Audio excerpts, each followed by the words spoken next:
Hello, we're live.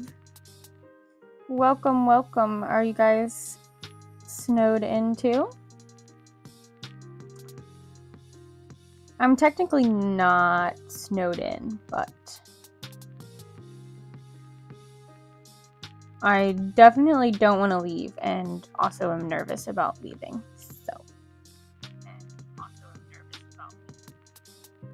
Make sure that audio is good.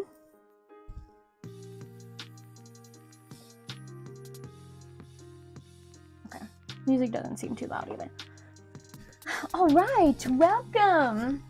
We're gonna work on some poros. That's what these fuzzy things are. That's what this picture is. It's from League of Legends. Here comes all the dogs.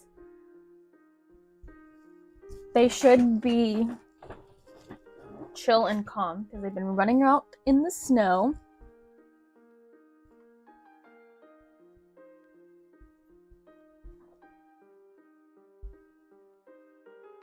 So they should all be good.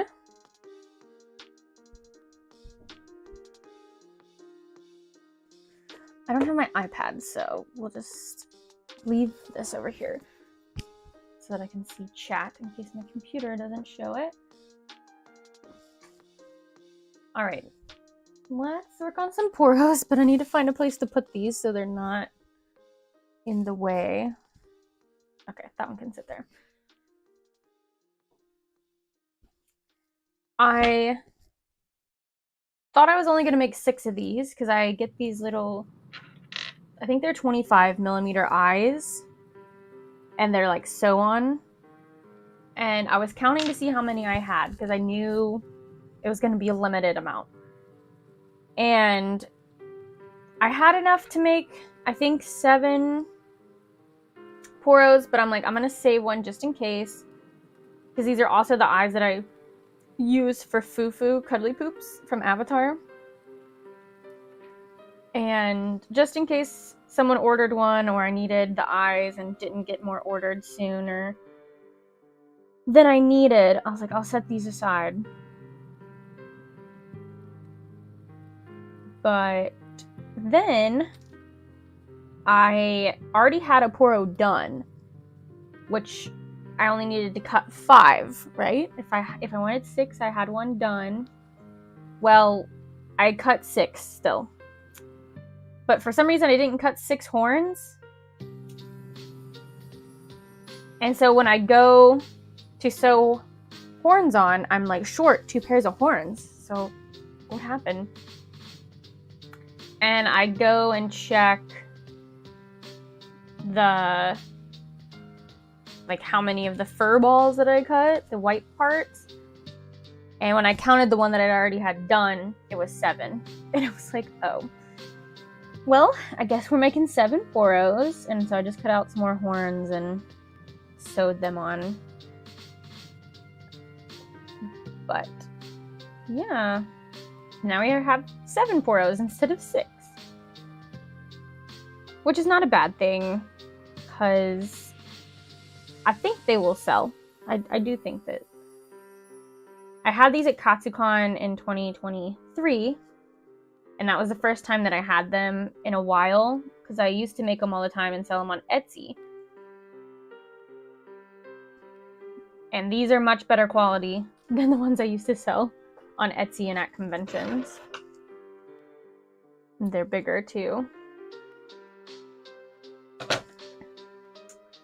But yeah, I guess we'll be using that extra set of eyes that I set aside. Oh, excuse me, poros, I need this. Stay. Don't fall. Show us your cuteness. No.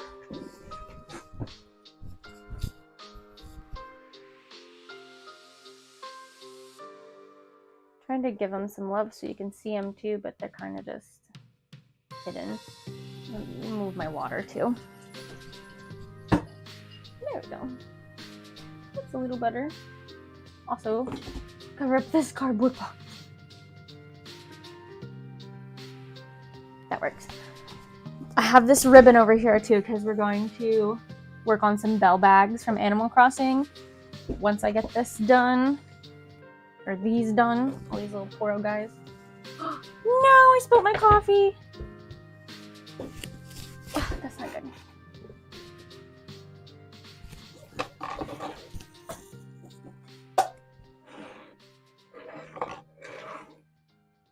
The thing is like a hot plate too, so let me get paper towels.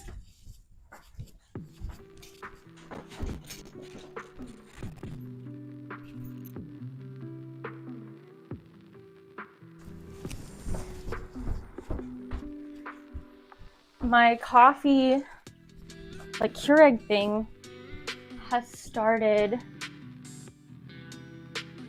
overfilling my coffee cups.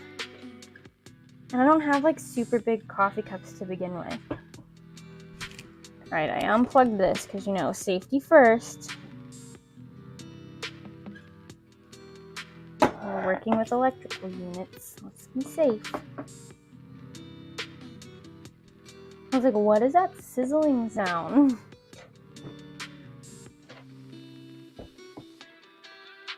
Alright, we'll just let this sit for a minute.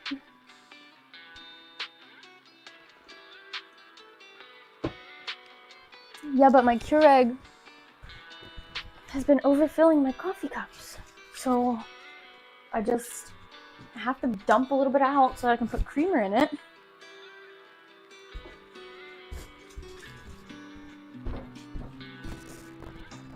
Speaking of, put a little bit more creamer in there now that there's less coffee. Right now I have this Italian sweet cream creamer by Coffee Mate. It's okay. It's not my favorite creamer. I just think I'm biased to, back up, you can't have my coffee. Biased to like caramel. I think just caramel is my go-to. I had the peppermint one during December and it was okay. I definitely like this one more than the peppermint. And then I think I like French vanilla pretty well. I can't remember, honestly. Oh, I'm setting up, where was that pop up? I'm setting up my iPad for conventions. I'm downloading Shopify POS system so that hopefully I can use this for customers. And because I've been wanting to get the little handheld POS system that Shopify offers, but it's like $400.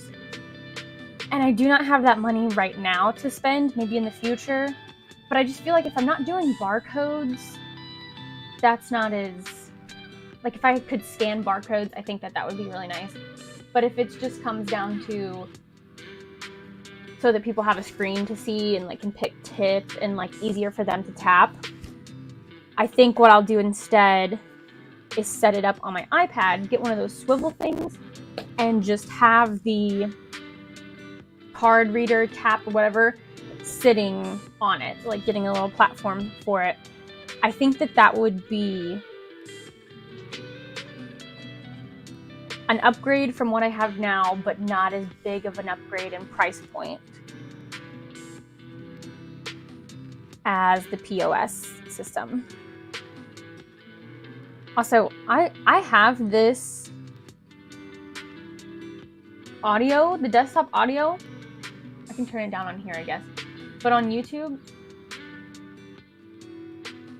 I have it turned down. Maybe I just need to turn it down on my personal computer a little more.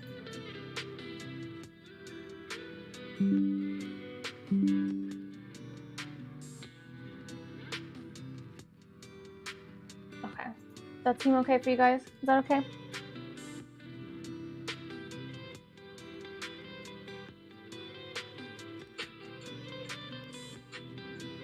Testing, testing.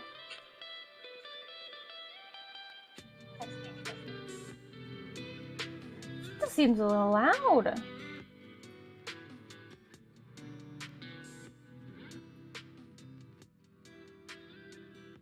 All right, we'll try that.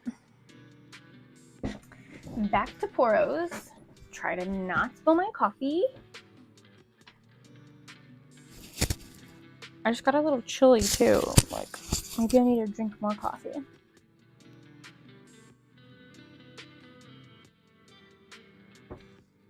Because I got long sleeves on too. Usually I'm in here working in short sleeves.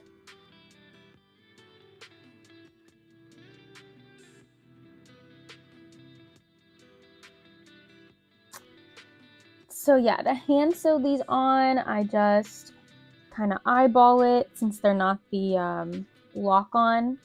I don't have to like cut a hole or poke a hole or placement or anything like that. The only thing I don't like about these, which it actually is nice for things like Poros, but for other things that doesn't have fur, I don't like how they like stick out and you can kind of like move them around. But for stuffed animals with like high fur, they are nice because then you can kind of like push the fur behind the eyes and you can move them. So it does work for Poros very nicely. But when it comes to like my foo-foo cuddly poops, the saber-toothed moose lion from Avatar: The Last Airbender, that one's not as good because you can see where it's not touching the fabric. I'll have to check. I've had these eyes since like 2018 probably. I got them specifically for like Baby Yoda, I think. And that was when Baby Yoda was still Baby Yoda.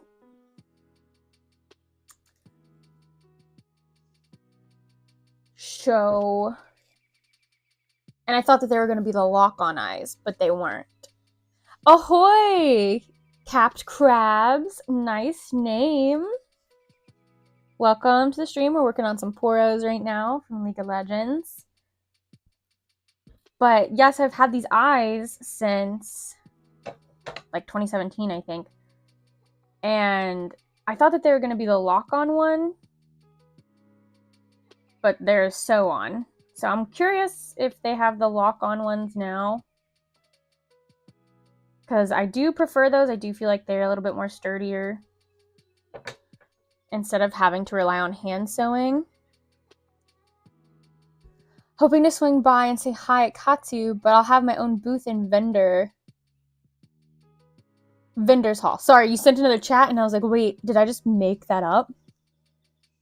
In Vendor's Hall. Awesome, that's congratulations. That's awesome. First KatsuCon, and I heard it can be a bit crazy. Yeah, last year was my first time there. I'm thankfully get to go back for this year, but it's a little hectic. I believe Vendor and Artist Alley are in the same hall, right? You would know that better than I do because you probably saw where your placement was. But I want to say we're kind of all in there together. If not, that means I didn't go to the Vendor Hall last year, so I don't know what it's like. But yeah, for Artist Alley point of view, side by side, but they haven't shown Vendors our placements yet. Sad. Oh, that is sad. I would think that they would send that out at the same time, you know? Like, if they, you know where the artists are going to be, then the vendors are going to be wherever else. Hopefully you get that soon. I know, we're getting kind of close. I haven't even thought about KatsuCon yet, really, because I'm focused on Megacon. But any leftover inventory is going to KatsuCon, and then I'll be working my butt off the week and a half I get between the two. They're run separately from what they told me. Oh, okay, so like you have the artist, like Artist Alley liaison or whatever, and then you have the vendor dealer side. Yes, your first booth of the year. Go all out. I would do the same. I mean, I'm trying to go all out for Megacon if I can, and then I'm gonna bring that hype with me to Katsucon. Yay, that's so exciting! I would definitely try to stop by yours too if you don't get a chance. I think I'm going solo. I might have a helper on like Saturday. But my husband just started a new job, so it doesn't look like he's gonna get to go. And then my sister-in-law is gonna help me if she can, but it always just depends on what comes up that day. Is Megacon... Oh, wait. Megacon is great, but I've never vended, only attended. Solo as well. Wife has to stay with the kiddos. Understandable. That's what I told my husband too. One, we'll take all the extra money we can get, so if he can work while I can go work, that's awesome. But we also have 3 dogs, and even though we've moved closer to my family and they will watch them for free, they are only able to come and like let them out. So they are kind of stuck in a cage lots of the time. So I'm like, you know, maybe you can catch the next one. Sorry, I tripped over my words there. Because he's really wanting to go to a Megacon. And I feel bad because I always come back saying like, oh my gosh, this is a great convention, blah, blah, blah, we did this and this. And I always go with my friend Bethany, Once Upon a Spark. But I always feel bad because he's like, I'm never going to get to go to a Megacon. I'm like, no, I promise you will. Just the timing's never been in our favor. Because I do believe last year he had just started a new job too. Or maybe not last year. The year before, we had took a trip in February, and then he started a new job in March. And then maybe that was last year. I don't know. I can't keep up with time, but I do know he wasn't able to go last year either. And then he was able to go with me to Katsucon, like Saturday and Sunday. But again, we're always just kind of stuck selling. You know how it is. This creature that I'm making right now is a Poro from League of Legends, the video game, or like online video game server. Or if you've seen Arcane, which was on Netflix, there are some Poros in that too. That's also made by Riot creators, I believe. Yeah, these are fun little furry guys. In the game, I think the only main place you can see them in their element is on one of the maps where it's like it's called ARAM, where it's just a straight and then you like just hit people and fight on like a straight stretch of land. But there's Poros there, and you start with Poro snacks, and you can feed them a little snack. And if someone feeds them, or if you all feed them too many snacks, they like blow up. So that's pretty fun. I work in games myself. It's a lot of fun. You work in games.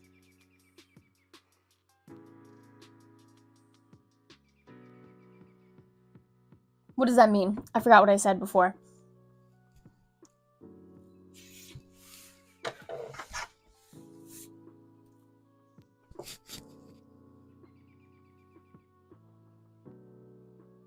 Oh, okay. Well, then that's very fitting, isn't it? You work in the game industry, and then you do this on the side. That's nice. So, like, video game industry, I guess? So then you kind of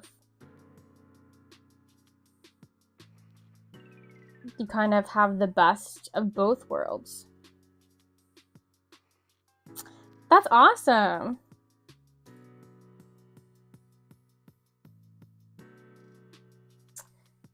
Yep, I'll be over here making stuff inspired by the games. Do you guys see all this fur flying around? Marketing artist by day, pirate crab by night. Yes. Yeah, I can see a little bit of your little emoji or your profile picture, and that's so cute. Let me see if I can turn my mic. I feel like I'm blasting you guys' ears sometimes. Okay. Yeah, so then this is a Poro without eyes or tongue. So we're gonna add some eyes. Again, love your videos, by the way. Thank you. I really appreciate it. I'm trying to think if I've seen your booth before. What conventions have you been to, like, this past year for 2023? Give me the rundown. Bethany! Hi, Bethany. I was gonna text you, and then I was like, I'll wait till I get a little further into the stream. Welcome. We're working on some Poros.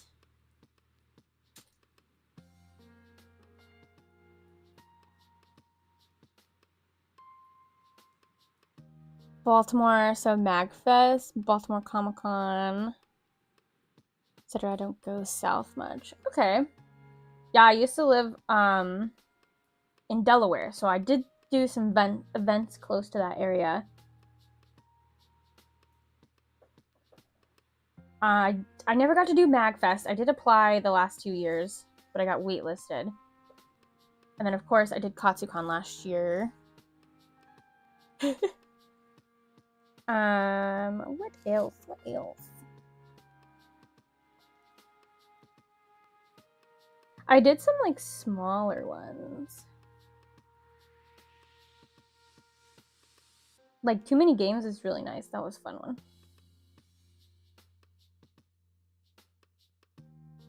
Yeah, I think that's so awesome for the, like, MagFest being 24 hours. The plan was for me and my husband to go even if I didn't get in to sell, because he's been wanting, like, he's been begging us to go to a convention where I don't sell so that we can just walk around and cosplay together and, you know, not have to worry about staying at a booth. And that was going to be the one, because I do feel like that's a really good one, because there's lots of things to do and all kinds of different games. But we moved, like, in November and bought a house, so we didn't really have the extra money to, because those tickets are expensive. I mean, understandably so, because it's like a 24-hour convention. I think it's like 4 days long, right? And then you get access to all this, like, music and games and all the other things that they offer. I totally just missed the button eye.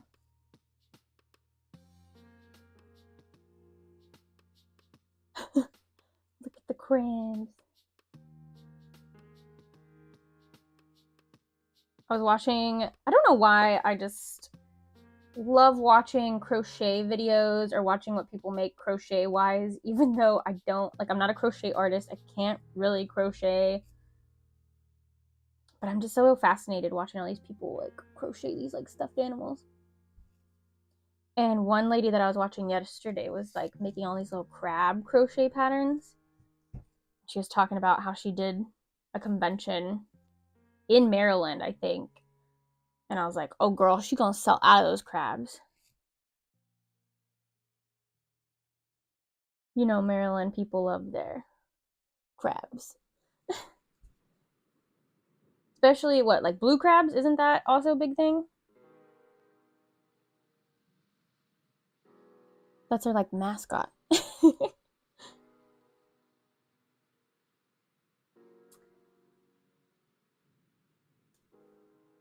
She had, like, a sitting crab. She had a standing crab. Oh, you're horrible at sewing? That's what I say about crochet, but I haven't really gave it a fair chance. What do you sell at your booth, Captain?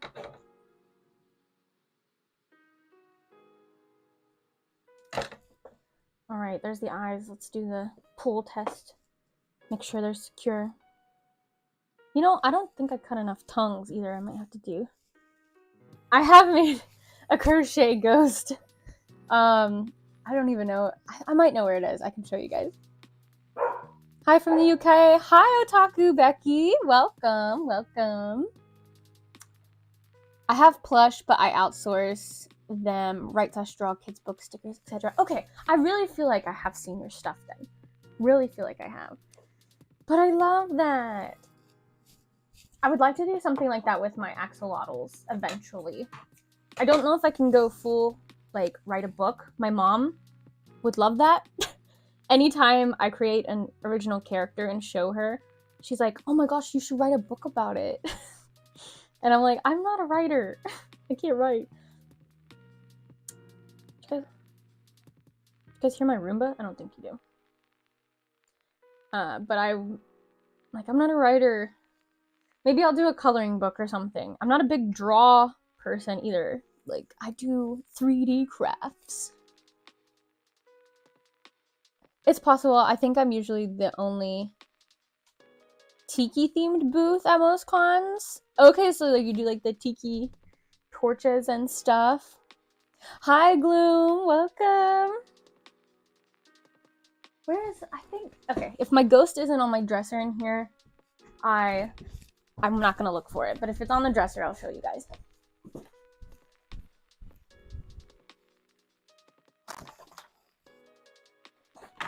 Oh, goodness. Okay, I lied. If it's not in this little basket. And it's not. Okay. Oh, well. You guys don't get to see the little ghosty.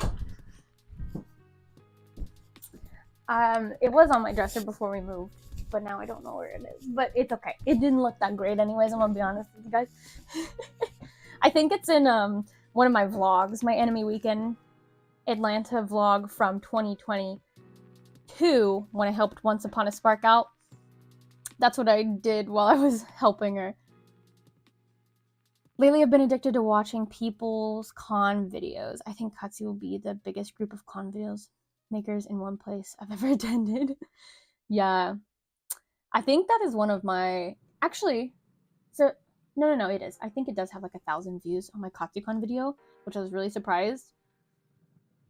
I love watching your Artist Alley videos. I love seeing other artists experience at conventions. Thank you! Yeah, honestly, that's what I do in my spare time too. So I like to put out more footage for other people to watch as well. Because what I've been doing for the past 3 days is catching up on all the other artist videos and conventions. I think a lot of the people that I've been watching lately did the LA Comic-Con or whatever one just happened in LA. I'm watching all those videos. If you're on the East Coast, did you get any snow? My college got a couple inches. Yeah. Yes, it is. I think we got about... I finally stopped snowing, so it snowed Sunday night. Yeah. And then we got more Monday during the day. I think we got a total of like 5 or 6 inches. You can see like we have a back porch rail, and you can see it like stacked up. It's about like that much of snow. You're snowed in? Yeah. We were snowed in yesterday. We could have maybe went somewhere. We didn't try. But it was a holiday anyways, so we didn't have anywhere to go. And then Joey, my husband, just started his new job today, so we actually had to get our driveway workable. He did get like a 2-hour delay though, so that was pretty nice. I think he has to work later though. It's not like school where you go later but you get off earlier. It's my first Katsu. I'm scared. Yeah, honestly, it's gonna be my second and I'm still gonna be really nervous, but it's not too bad. The only problem I think I had with it, which you might have to use the loading dock, I assume, because you're a vendor, so you probably do have more stuff than I do. I don't know anything about loading dock stuff, even though I really like to usually have information on that. Was getting my badges. The problem I had was I wasn't sure who was going to help me yet, if it was going to be my husband or my friend. So I didn't put a name down on my extra badge. And then when I got there, they were like, you need to put a name down. And they wanted me to step aside and do that, like right then and there. And I understand they want to like make sure everyone isn't like sneaking people in and everything's organized, but I needed to go and get stuff set up, and I had things in my hands, and I'm like, I don't know how do you do this? Where do I go? And I'm sure it was all in an email somewhere, but I had too much other stuff going on and I didn't like pay attention as much as I should have. So I understand that's a little bit my fault. But I was just like needing help figure out where to go, because they were just like, you need to put the name on this. And I'm like, okay, where is that at? And then I also needed to buy another badge. And there was something where they're like, well, this artist, he has to, but he said he's not going to use it. So why don't you see if you can like buy it off of him? You know, they were trying to be helpful and nice too. But it also, honestly, it just made it so much more confusing. So if you do that, go in with a heads up knowing like if you have helpers, put their names. But like you said, you're going to be solo, so it should be fine. It's great also to get a few ideas how to display items on their stalls. Yeah, like doing table setup. That's what I also look at. I'm always so impressed with like what the other artists come up with on how to display stuff. And I don't feel, if I do, there's not a lot that I follow, but I don't feel like there's a lot of 3D artists like that do like plushies and stuff. Unless there's crochet. So I do try to like look at crochet artists and see how they display their stuff. But also I do hats that not a lot of people do either. So I'm like, how do I display my hats? But I think we're finally getting it. I'm excited to see my Megacon set up in action. I go back and forth between using those really tall grid walls that people have at like craft fairs and stuff, and going back to my photography stand. It's a love-hate relationship. My favorite thing about watching con videos. Prepared for no internet, yes. Somehow I was able to get a little bit of the hotel internet, even though I didn't have a hotel room. So if you get desperate, see if you can connect to those internets. I am going to, it's $150, I think, but I'm going to get one of those hotspots where you pay this hotspot company like monthly. Like you can be like, okay, I want like 1 gig for this month, or however many gigs, and you can decide to never get any more ever again. So you like pay monthly if you need it. Pay when needed, I guess is the best way. I'm gonna try that, because Megacon internet also pretty sucky, even though like Katsucon's internet last year, at least they were saying it was going to be $200 for 3 days, but no one could guarantee that it worked, because I asked everyone like, you know, if they had it already, and I was also hearing things like it still wasn't that good even though it was $200. So I'm like, I'm not about to spend $200 on this internet if it doesn't work, and no one can guarantee if it works. So yeah, I'm gonna get one of those mobile hotspots. They have it on Amazon. It's like the little orange one. I can maybe show you a picture. The reviews are good, and somebody also mentioned it, I think, in the Artist Alley group. But I mean, it also depends, like they pull from the like biggest towers or like the best connection. They pull from all of the different ones. But if we're just in a place that has sucky like Wi-Fi anyways, that can't get through to the towers because we're in the middle of a concrete building, I don't know if having a hotspot is gonna help, but I'm gonna try. Oh, but Megacon is nice because I think it's $80 a day, which is expensive, but usually the past 2 years we've been able to get by with not getting it Thursday or Friday and then getting it like Saturday morning, and it's 24 hours. So then we can use it until Sunday morning, and usually by Sunday afternoon, it's cleared out. So there's not as many conflicting things in the way. Oh yeah, offline. I don't even think I can do that on mine. This is crazy, guys. I've never had so many people chatting where I have to scroll back and look. You guys are awesome. We don't get snow in England at all. I guess that makes sense. I don't know. None? I thought maybe you'd get a little bit. Yep.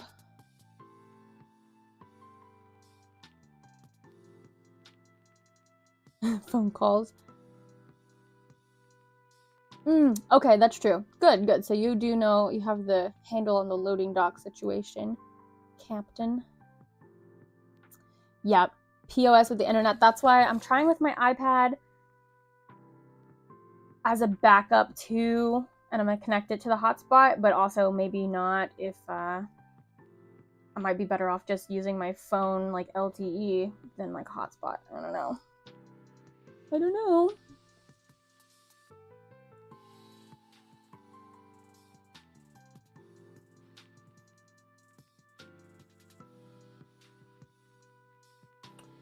Yeah, they do that for safety, I believe, since some people are banned from Katsu, but it does suck. Wait, what?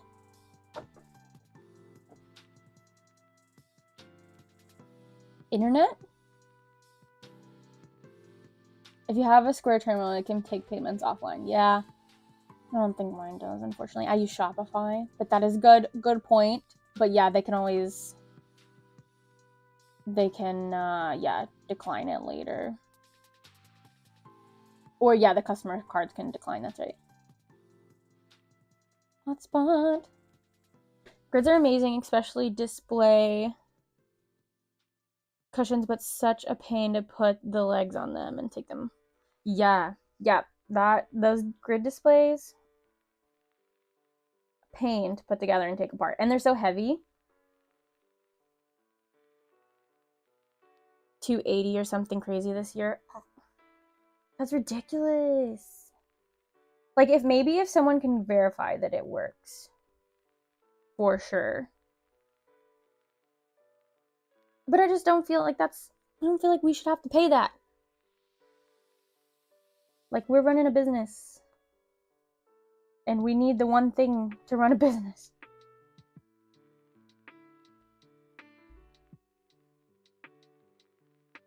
Insta something. Yes. Share those Instas. Crab's Cove.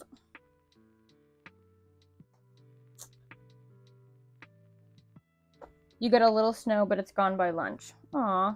So not even like you don't even get to play in it. Just enough maybe to make it look cute for a photo, and that's it.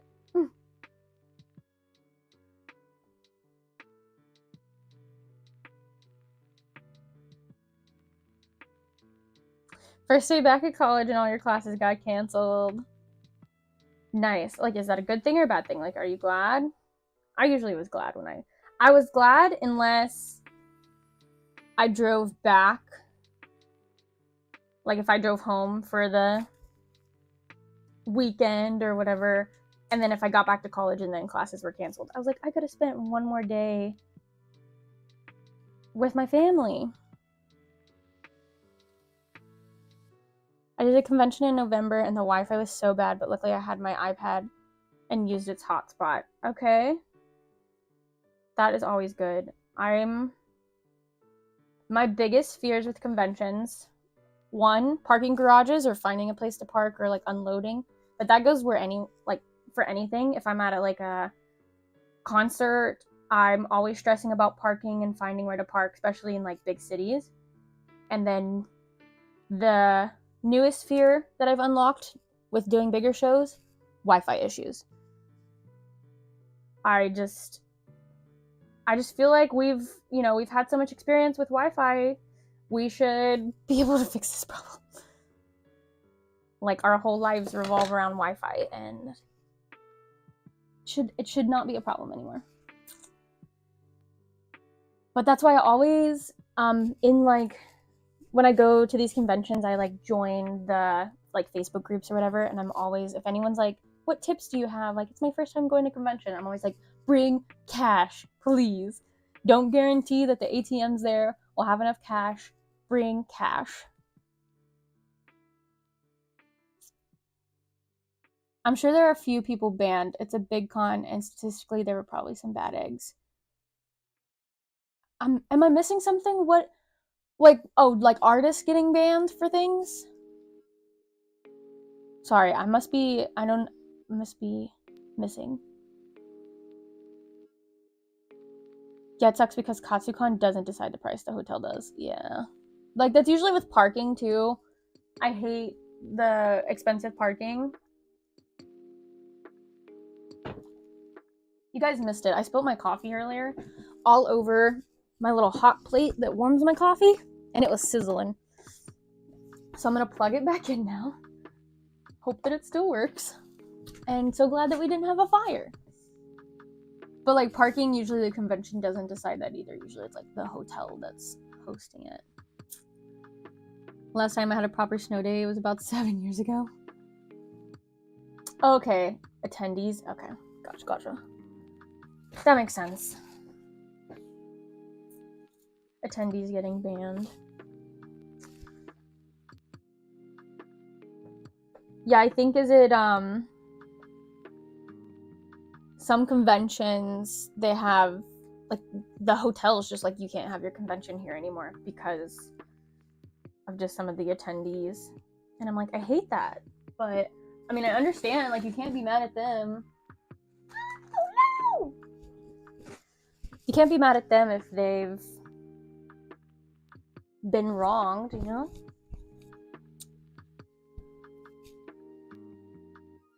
I think that's the max of poros that are going over there. People being creeps or harassing other people. Yeah. Okay, yeah. I don't know if you guys have it there, but here at most conventions, they have a trader's Wi-Fi where it's password access only, and only the traders know the password. Some conventions do have that, and it is very nice when they have it. So when I see some conventions that are like free Wi-Fi, I'm like, okay, sign me up. Not always, but I think that is really nice when they're like vendor only Wi-Fi. And occasionally you get the people that do buy the Wi-Fi and are nice enough to share the password. So I know that's not, you know, might not be the most ethical thing, but I'm not gonna say anything. I think that was the other thing with Katsu, is they said it was only good for one device. I'm like, no. I only really need one device, but no.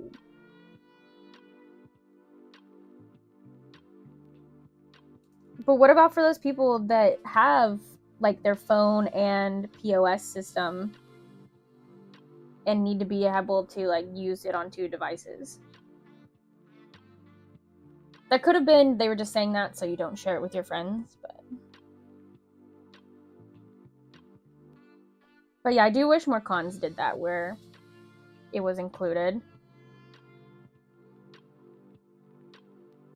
Work goes smoothly when you know the right steps. No, not With Asana, ads. you can coordinate tasks across teams and stay on track. So you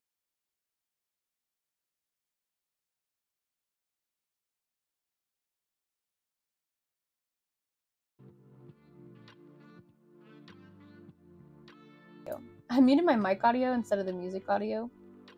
Sorry. But I was saying, I'm debating on getting one of those little generator, like portable generators. They're very tiny. Not that I have anything that like takes a whole lot of power. The only thing would be this hotspot if needed. I know a lot of people use it like to power their lights for their display.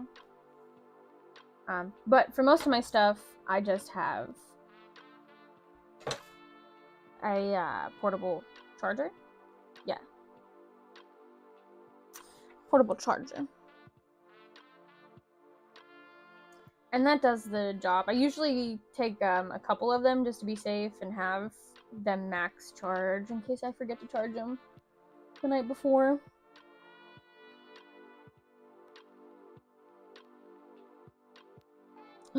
Stop, Bloom. That's so sweet. What are your favorite fandoms? Planning on making a gift to drop off at your booth at Katsu. Keychain or sticker or something. Aww. I'm a big Pokemon person. I mean, I feel like that's gotta be like a top for me is Pokemon. Even though I don't really play the games a whole lot, I don't watch the anime much anymore. That's just that was my childhood. So, Pokemon for sure. I love anything blue. Love the color blue. What else?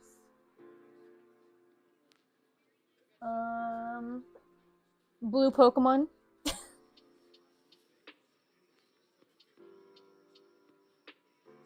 You put me on the spot. Now I'm so stumped. I'm like looking around to see, but it's just a lot of Pokemon. Oh, I love Avatar: The Last Airbender too. That's pretty popular. I'm a water tribe, but I love Appa. I love Momo. I love Sailor Moon stuff. Pedro Pascal. You guys can't see it, but I have a Pedro Pascal bag over here that my friend Bethany, Once Upon a Spark, got for me.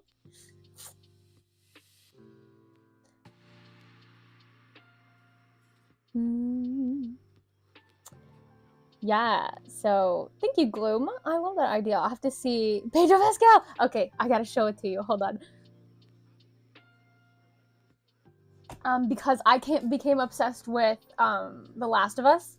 We still haven't finished the game, but my husband's been playing it, and Bethany and I like watch while we sew and crochet while he's playing the game.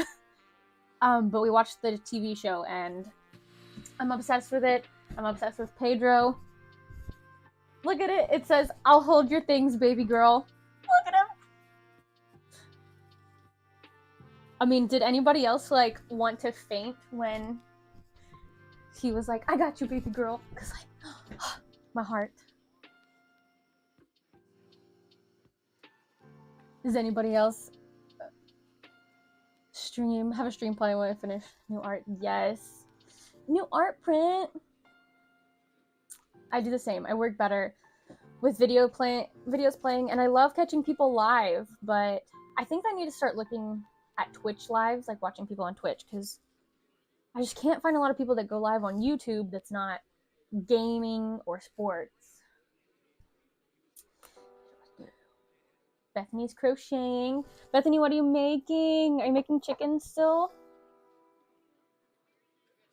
I made these keychains with his face and a bunch of sparkly hearts around it. It was so cursed, but people went feral. People love those kinds of things. Cursed, but loved. Captain does the same thing. I've tapped into the baby girl notification. I thought that said notification, and I was like, I mean, I'd be okay getting that notification every day. Ever.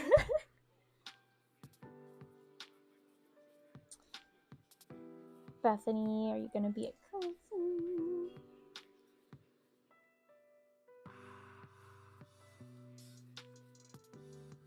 And YouTube doesn't have a live homepage.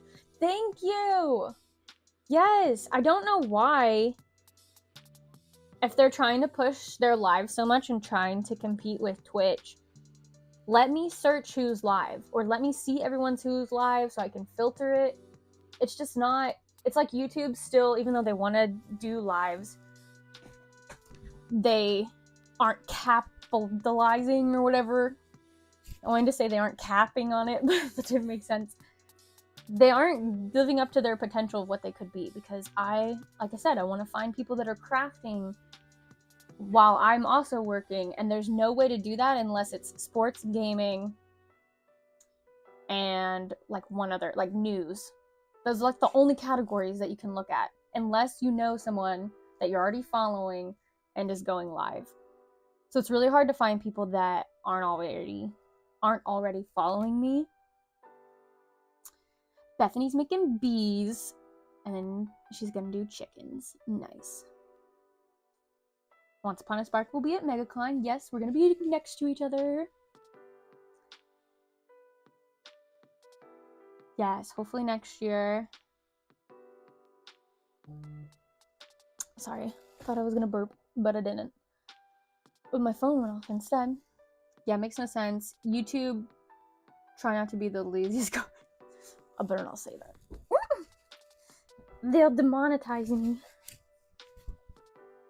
But for real, I'm like, you can pay Streamlabs, pay like for the monthly Streamlabs, and then you can do both.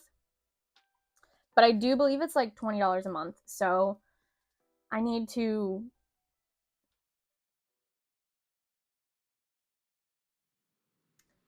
honestly, I need to get more money through streaming, like try to get a little bit more income through streaming to make it a smart financial decision to pay that monthly to stream on both platforms. Also, don't know if my computer, because I'm on a gaming laptop right now, I don't know if it could handle doing both at the same time. And I eventually want to get a desktop computer, but even if I do that, I don't think my desktop is going to be in here. It would be in the gaming room, unless we like move stuff around. I'm not sure.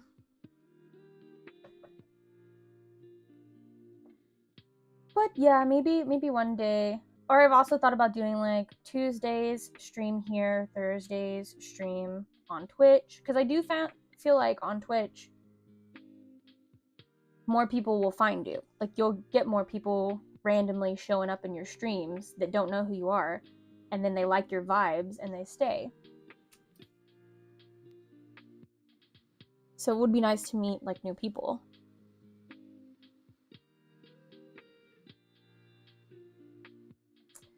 But you know, I still feel like I haven't got a set schedule down on YouTube yet, even though it is every Tuesday. My times always change. So I don't know if I'm ready to take on 2 platforms and like trying to stick with the schedule on there. Unless I did something different where like once a month I go live on Twitch or something. You find a lot of new people on Twitch. That's what, see, I'm just... And that's where the people are going to come if they're like, I just want to watch a really chill sewing video or crafting. And then maybe they'll find me. One of us.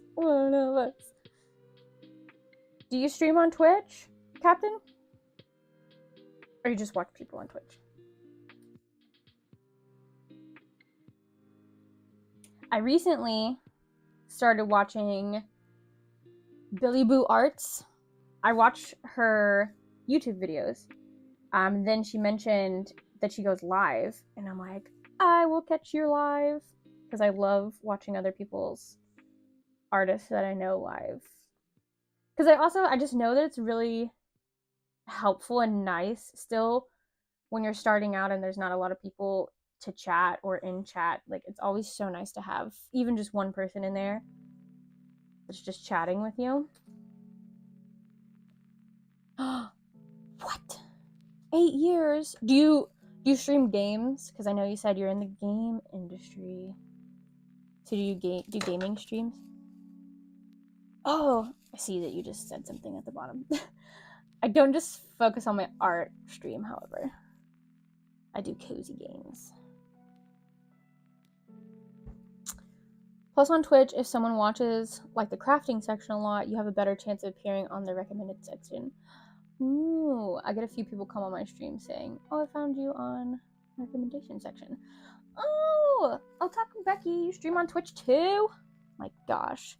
Makers and crafters, that's the section? Okay, guys, you might have convinced me to try out Twitch. We got, wait, I thought we had one more Poro left. We still have 2, but I only have 1 tongue. So I do need to cut another tongue. We'll finish this guy up, and then we'll do a tongue. Yeah, that's the other thing. I don't know what to call myself on YouTube for sections. They have, I think, like 10 sections, so maybe they're adding new stuff. But the only ones that I think, there's not even an art section. Not just no generic art. The only ones that I think I could possibly fall under is entertainment, how to and style, or people and blogs. But like, what's it matter? I think, yeah, like, I don't even think it matters on YouTube, because like, there's no way to search. There's no way to be like, I'm gonna watch a live. Let's watch entertainment section. Okay, on Twitch there's art, yeah. But YouTube, there's not. Like, every time I go live on Streamlabs, I can pick what category I want to be under, and there's no art. So usually I've been swapping between entertainment and how to and style, because I guess technically with sewing I could say like how to sew something. I don't know, guys.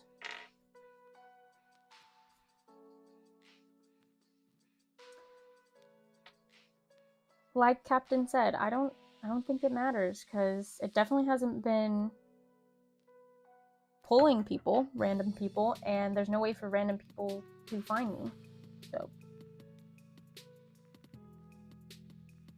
the only thing I can think of is if they're like searching for something that I've done, like one of my past videos, like maybe like how to sew a hat, and they go and then they see my thumbnail and it says that I'm live, and then they're like, oh, this person's live, let's see what she's making.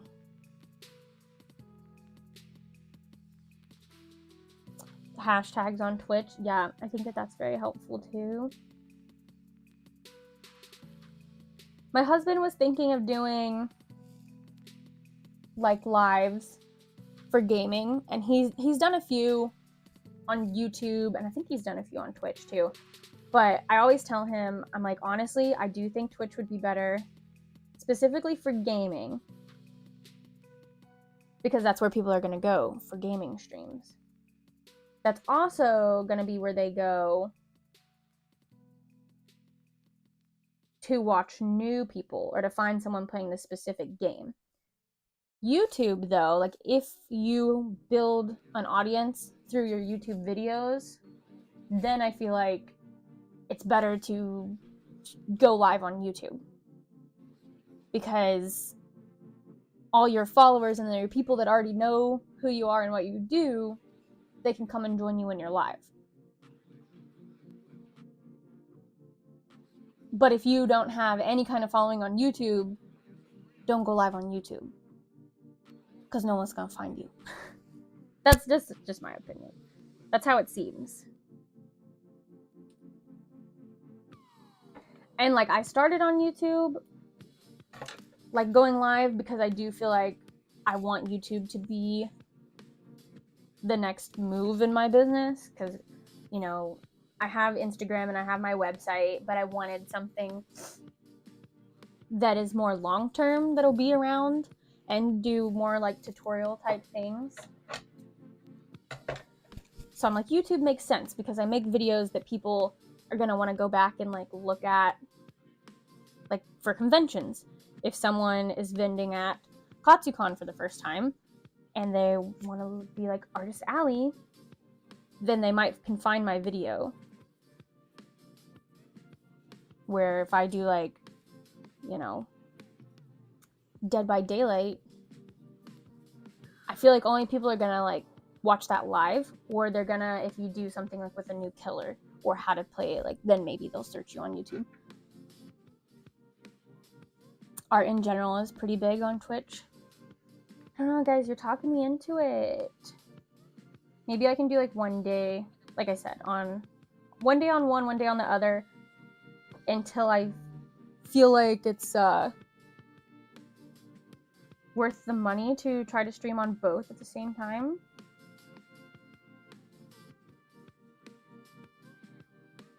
I pick Tuesdays to stream because usually if I have a convention, that's the only day that I'm not gone for convention, because like for Megacon,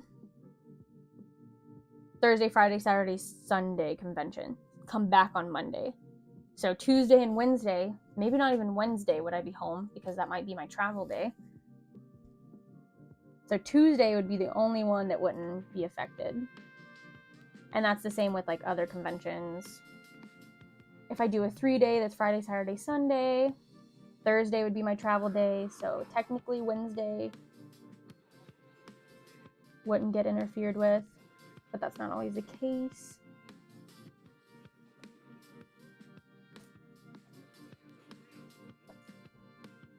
But yeah, maybe Thursdays. Test the waters out. Like most things, you won't know unless you give it a try. Very true. Yeah, like it's not gonna hurt anything. And there's nothing, from what I've heard from like the other people that I watch that do both, there's nothing, like I don't think you can get in trouble for anything unless you're putting like Twitch logos and stuff on your overlay and then doing it on YouTube, and like vice versa, I think. Other than that, I don't think, unless I guess you sign an exclusive contract or something, but I don't have that. I think I went live on Twitch one time. It was like a Fortnite stream that I tried back in like 2020.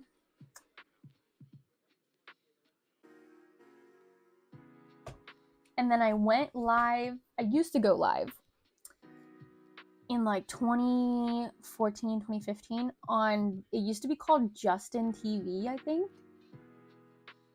And it was this very simplified live streaming platform where it would be like your name dot Justin TV. I think that's what it was called. And I think I got like 2 viewers total ever. That was the beginning of my life.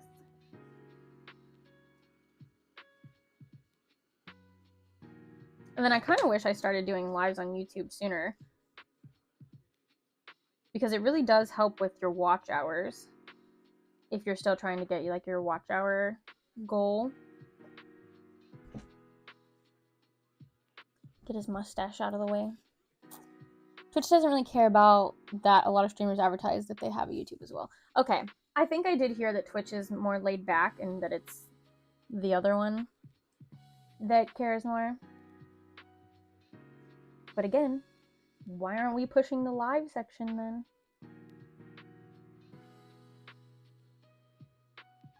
If this video isn't up after this live ends, you guys know why. I promise I'm not hating on anything, just, you know, giving business advice.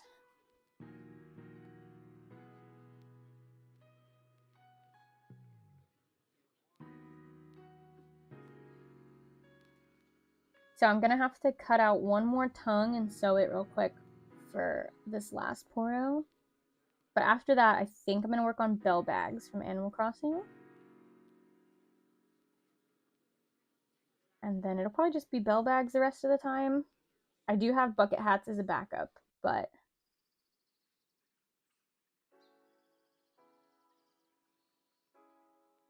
I'll probably work until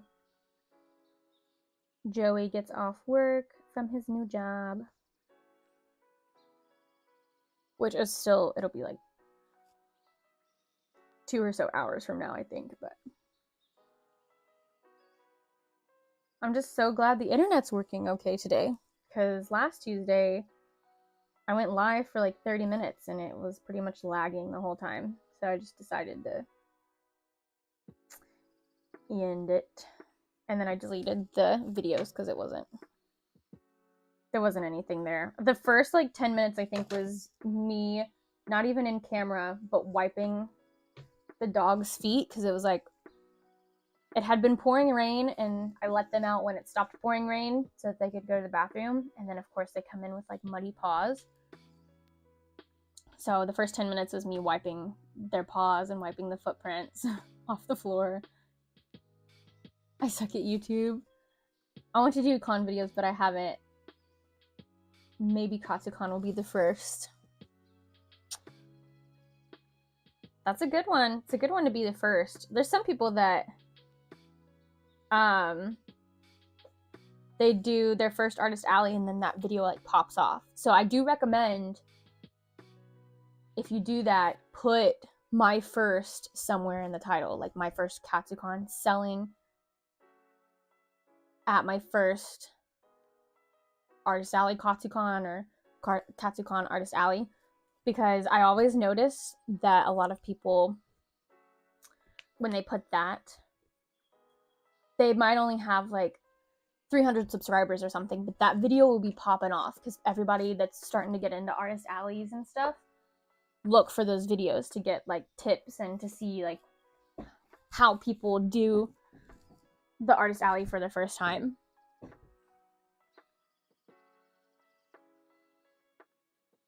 So I do think titles really matter when it comes to putting them.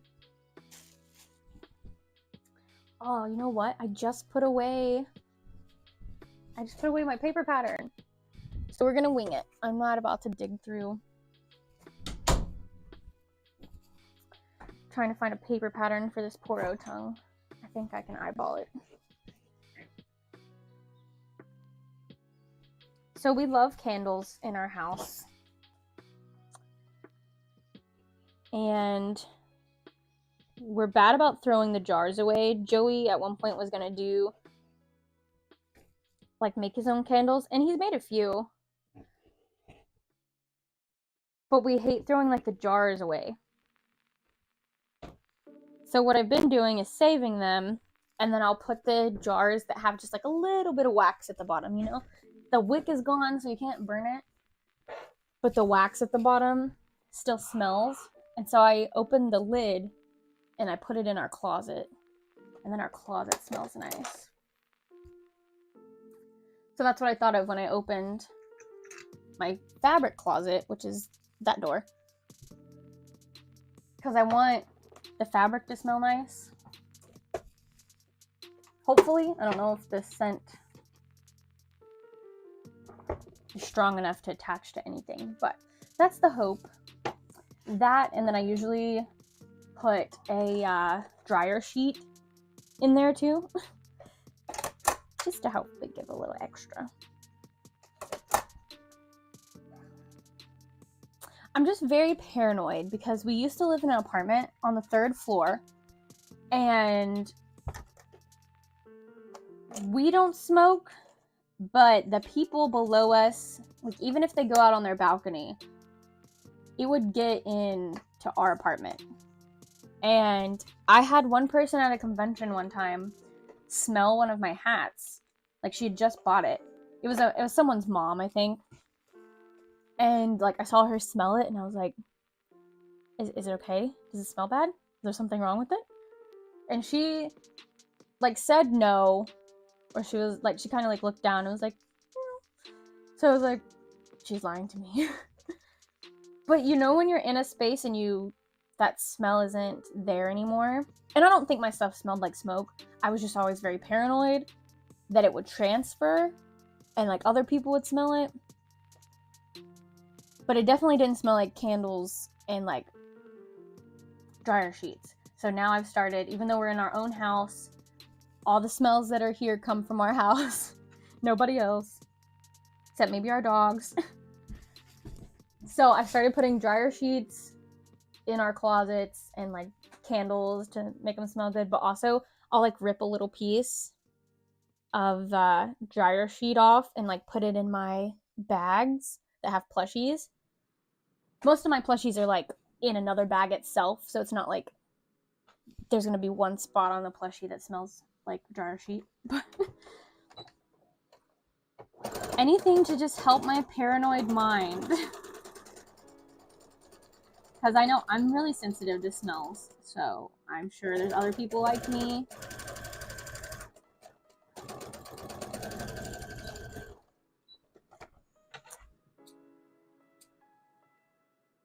The good thing though is with plushies and stuff, they're gonna lose whatever scent. They're gonna adapt to the other scents around. At one point, I got the stuff to make them too. I was gonna like make those smell good plushies, kind of like Build-A-Bear has those scents you can put in them. And I got some things to try to make them, but it was like $6 for one, and I'm like, I don't know if this is like worth it. I never like put it in anything, but I got the little like smell good baggie that goes inside. All right, here's a little tongue, and then I gotta find more eyes. 1 second.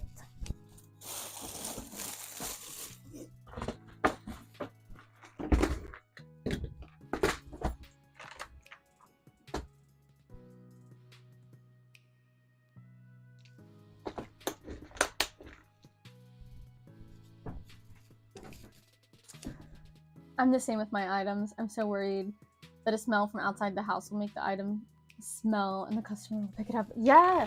I didn't know that that was a concern or a worry of mine until someone smelt it in front of me, and I was like, what is it? What's wrong? But I mean, clearly it wasn't anything bad enough because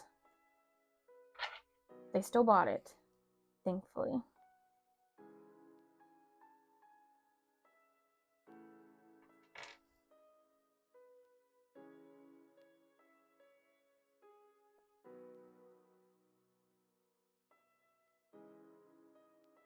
Alright, we're almost done with poros. I do miss making these. And I was gonna put a mustache on one of them. Maybe I will. Maybe I still will. Because in League of Legends,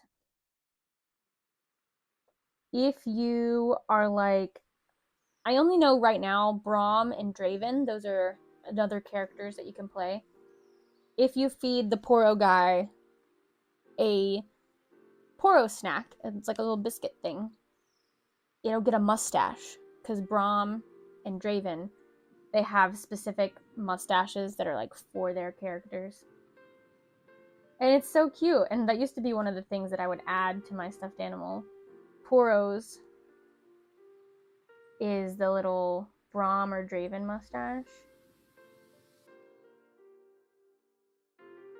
And Braum's is pretty easy. It's kind of just like a regular mustache. Draven's though, he has one of those I don't even know what they call them. Is it, I don't know. I don't know my facial hair. Basically, it comes out like, it's kind of like a catfish whisker. And then I think he has like a soul patch. I know what that one's called. But it's like a long one, so I guess it's not a soul patch. It's long. So if Draven feeds him a Poro snack, he gets that mustache. Hold on, let me see if I can find it.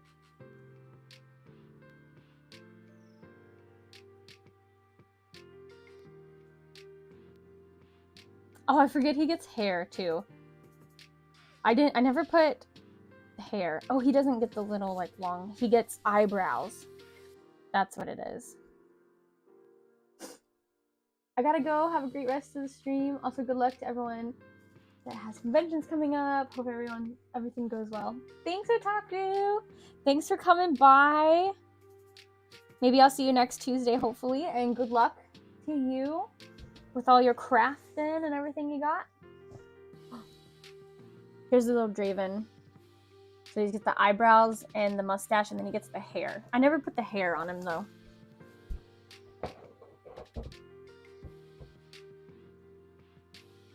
Okay, let me, like, pull up Brahms. Because if I do a stash, I'll probably do a Brahm. It'd be a little easier. He's just so cute. He just gets a little mustache. Hello? Okay. We went back to Waddle Okay. What did I do? Oh. Look at him when there was a little Brahm stash. So that would be easy. I used to just do it in felt.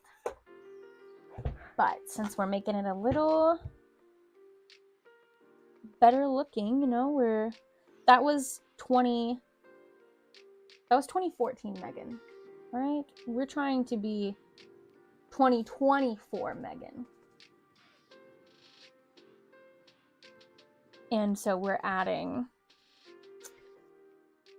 better details.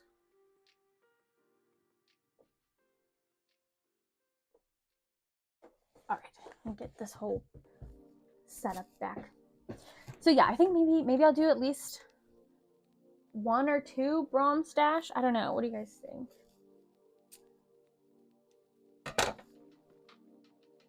Because I'm trying to remember when I first sold them if people liked them better with mustaches or not. I do know at Katsucon last year when I had these, I know there was one person specifically that bought one and didn't know what it was from or if it was from something. And she came back to ask me, like, is this from something or is it just a cute fur ball? And I was like, yeah, it's actually from Poro League of Legends. And she's like, oh my gosh, it is. Like, she knew what, oh, I dropped my eyeball. She knew what a Poro was, but she didn't put it together, I think. I also would really love to make Puffles from Club Penguin. Did you guys ever play Club Penguin? And I think that would be super easy to do. And either people would be like so excited to get a Puffle, or they won't know what it's from and they'll think it's just a cute fur ball and want it. Yes!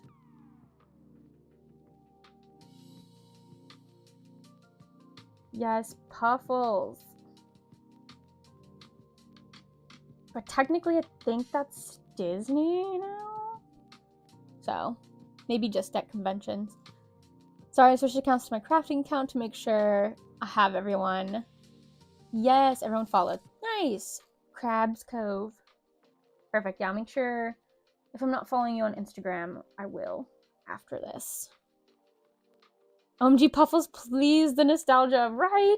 Like Neopets, I've seen people are bringing Neopets back, and of course Furbies, but like no one, give me Club Penguin. Give me Puffles. I'm gonna try. I don't have the fur right now, but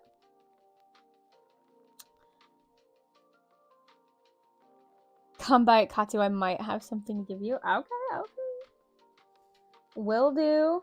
I want to try to do better, especially this year, since I don't usually get time to walk around.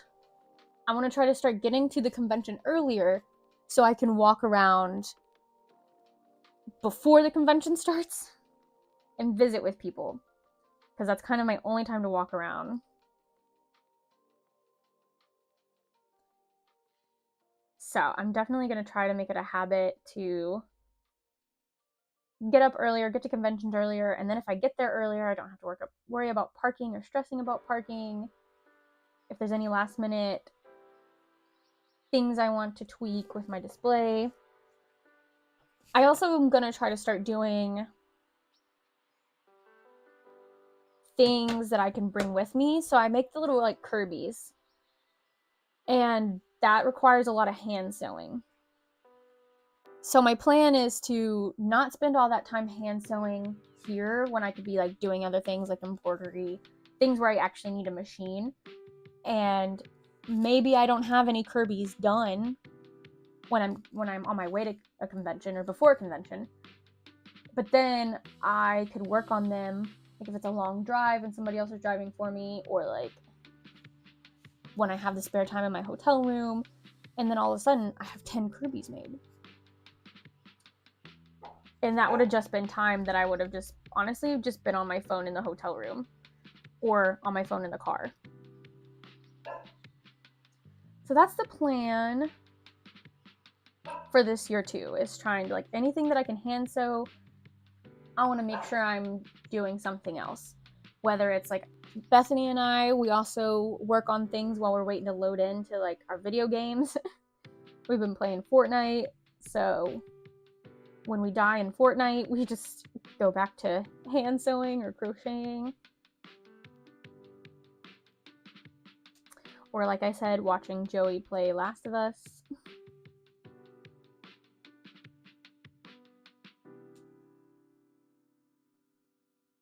But I'll be on the lookout for some fur. I wonder how this fur would dye. I don't feel like it would take dye very well. Just the texture of it. But I also didn't buy that much. I got this at our Joann's that's close by is going out of business. So they're doing like the liquidation sales. And unfortunately, they haven't been having good deals. They did the thing where they marked everything up and then put it on sale. So nothing is really on sale. But this was the last of that fabric. Aw, thanks! I don't know what to call you now because you switched over. Thanks for being a member. Do you want me to still call you Captain? Or call you Cove? You tell me, what would you prefer? But thank you! Captain or Crabs. Perfect. I think Captain's pretty cool, honestly. Even though instead of Captain, I keep thinking of the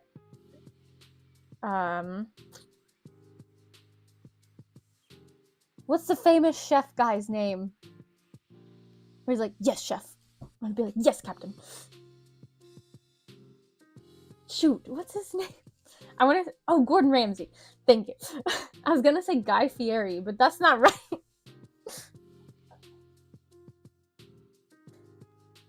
Gordon Ramsay, thank you.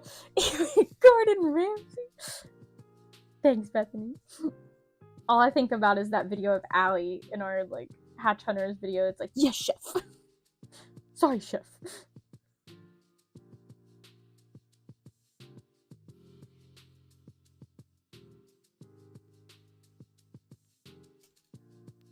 Boom. There it is. I knew you got me. You got my back.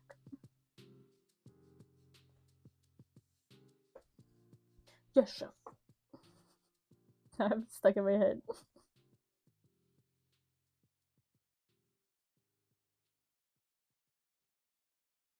All right, Captain, are you working on anything while you're watching? Bethany's making bees. Who was it that just left? Otaku is working on a new print, right? I'm stuck at work making game trailers. Okay.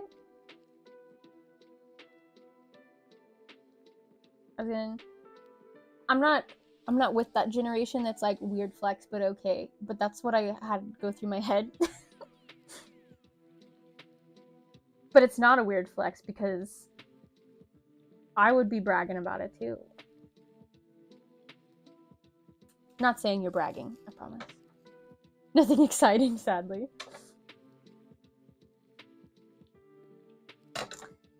The job my husband just started is like a factory job. But the thing that he's doing looks pretty cool. He gets like a little gun and it sprays like paint or sand. Please don't come for me. And he's like Fortnite trained me for this. And it's just like he has to shoot this like barrel thing through these like claws or something. And he's like, I've been preparing since I was a child. 14 days? Or 14 days. 14 languages? That's crazy. Yeah, I mean, it's crazy to think about all the things that go behind that you wouldn't think to go into it. That's awesome. But I'm sure like anything, even with my dream job that I'm doing right now, there's things that aren't fun. I know how to say play now. 14 languages. In 14 languages. I started doing Duolingo again because, it's the beginning of the year, so we try to learn another language again. I have Spanish and Japanese that I do, and I was like opening up the Japanese one, and it started me with like the basic rice, water, sushi, green tea, please. Like those words are what we're focusing on right now. And for please, it's like kudasai. And I was talking to my dogs, and I said kudasai, and they heard outside. None of them came running, thankfully. But I was like, oh, did you thought I said outside? I'm so sorry. Because I was like, why did you get so excited about that word? And then I heard it in my head. I'm like, oh, you thought I said that you were going outside. All right, this little poro guy is done. His tongue is a little bit smaller than the others. Can you tell? You probably can't tell from back there. Look at him. Look how little his tongue is compared to the others. Now I'm like, do I put the mustache on the smaller one so it's not as noticeable? Or do I just make him special and he doesn't get a mustache? I've done a thing too where like some of them, if their eyes are closer together, it makes them look cuter, or if they're further apart. But these are all pretty good distance, about the same. Okay, so I've been working on these. These are also from League of Legends. This is Saki, and then this is Riku. And they're like League of Legends champions pets. And the champion is a duo, or like you only play one of them, but they're like a couple, so they both go in the same like lane together usually, if you're gonna play it that way. It doesn't matter. But these are the little pet owls for one of their skins that they do, and these take me quite a long time to make because of like all the little pieces, and I've done better with my time because these eyes are embroidered now. I used to cut out all these little pieces in felt, but now with my embroidery machine, this is so much easier. And I actually just did this diamond on the embroidery machine. I put felt and then had it embroider and then embroider it together, and then I just flipped it. And then I had it do like the wings, and I also had it do this little thing. But I didn't do it for this one because I don't have enough of this red felt to make it like a big chunk on the embroidery machine. Anyways, this is what I did on the weekend. I made 6 of these. So 3 of this one, 3 of this one. And I'm notorious for forgetting to put this on or forgetting to put their diamonds on. But I always try to keep everything on my desk and not put anything away until they're completely done. So yesterday when I finished, or I thought I finished them, I took a picture of them in my chair, and I was like, oh my gosh, they're so cute. And then today, while I'm working on poros, I see the diamonds sitting right here, and I'm like, oh shit. Because these were supposed to get sent out.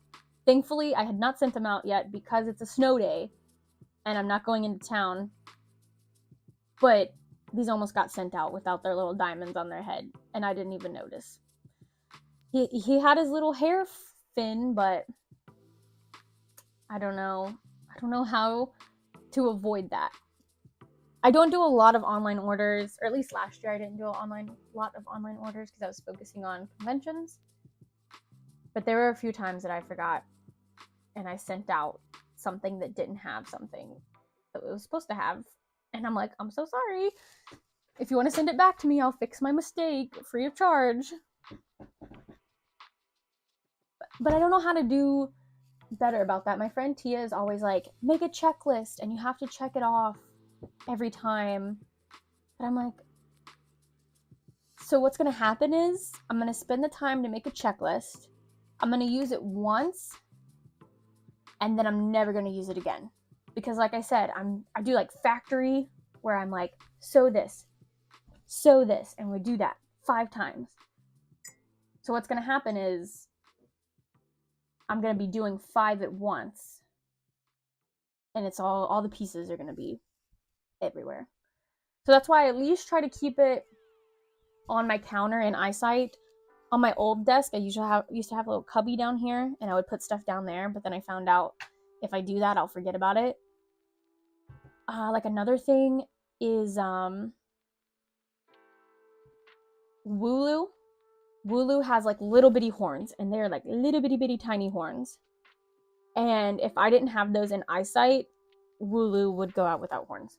Or like Appa, sometimes the ears, it's always what I do last. So I've tried to do better about if I'm afraid I'm going to forget something. Kroger always gives you savings and rewards Kroger. on top of our lower than low prices. I do it first. Hello. Is my mic still working? Yes. I skipped to the wrong song. Oops.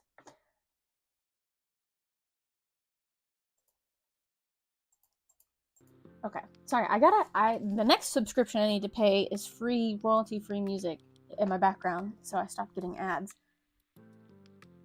But yes, I try to start doing the things that I forget as soon as possible. So like Riku, the blue owl, I sew his hair thing on as soon as possible. But the thing with the diamonds for them has to be the last thing to go on. I guess it doesn't have to be the last thing. But it's the only thing I hot glue on.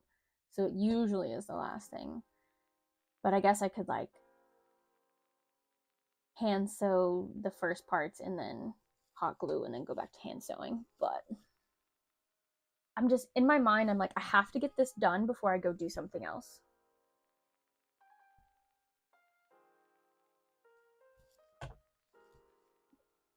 Just like, I need to go to the bathroom, but I'm like, I'm gonna get these poros done first. And now I'm in a like, I know I want to do mustaches, but there's no way that I'm gonna be able to hold my pee while I make mustaches. So I am gonna go to the bathroom now. But it's probably bad for my health, but that's what I do. I'm like, you can't do this until you get this other thing done. Like, you can't eat until you get all these poros done. No, I'm just kidding. I already ate, but it'd be like that sometimes. All right, I'm gonna mute my mic, and I'm gonna leave it here.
Did you guys see Daisy? Daisy, quick takeover. Daisy, would you like to say something? Can I pet that dog? No. Can I pet that dog? No, he's Can I sleeping. pet that dog? I'm getting all the kisses. All the kisses from Daisy. Get out of my trash. Okay, I'm sorry to tell you, but you can't lay there, Daisy. I have to put my chair back up. Actually, you can lay there for like another minute, maybe. Oh, you're gonna get up and follow me anyways. It's fine. Okay. Because I need to cut out some mustaches. What are we thinking? I have 7 poros. I'm thinking maybe 2 of them. 2 of them have mustaches. Does that sound like a good...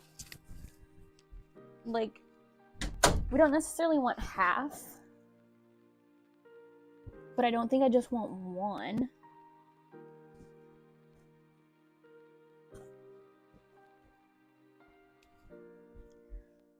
Okay, we're not gonna use that color brown. We'll use 1 in here. I feel like 2 is a good number because I mean I don't really want 3. You know what I could also do? I can make some extras and just sew them on if the mustaches are more popular. Because it wouldn't take long. Like, I think what I'm gonna do is just tack it on. Dog. Yeah, I have in my so you get points for chatting. It's kind of like Twitch too. And in my description I have like all the things you can redeem. You can also do a heist. You can also do gamble your points, like my husband. Hold on, I currently have the Hatch Hunter account pulled up. So like let's see how much. I think if I do top, that'll tell us like who's in the top. He has like almost 10,000 points, I think. That one is so quiet. I might have to like re-edit that one. Yeah, so on the Hatch Hunter's account, he's almost got 10,000. He's got 9,525. And then GTC is his other account, and he's got 8,000. Because what he does is he comes in here and he like gambles like a whole lot, and he like risks like 1,000 points. But then if you win, you get 2,000 points. So he can like do. He's gonna get mad at me. But you know what? Hatch Hunters is for everyone. We'll just do 100, okay?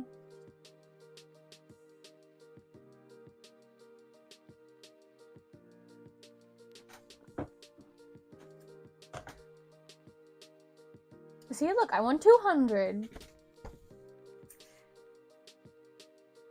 Nice. I think the only thing I have right now is if you get a 10 to 10,000, you can redeem it for a sticker.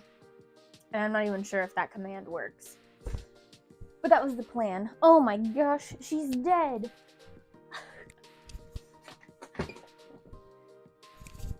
She's dead. Oh, she's dead. Oh no. Oh, she's dead. Somebody get her. Somebody get her. Oh no, now they're all excited. I'm sorry, it was a joke.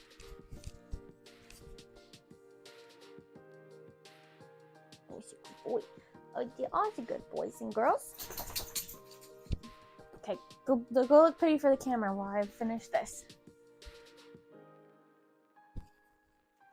I don't have a pattern for this mustache, so I need to doodle one up real quick.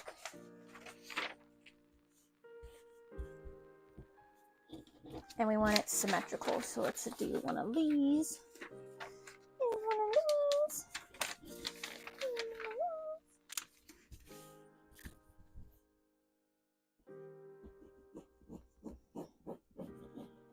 I think this, it just comes like this.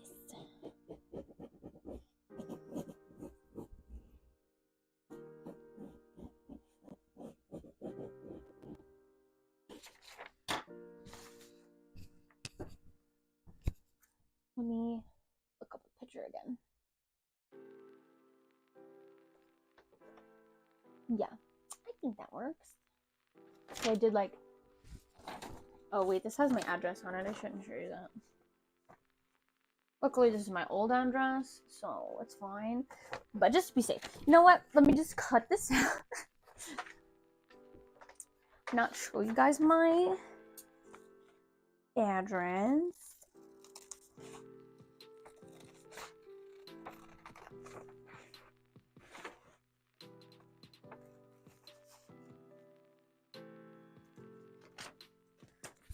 This was, I printed out stickers for my my Christmas cards. So,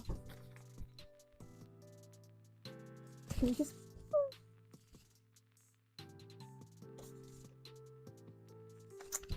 I don't feel like it needs a little bit more oomph, you know?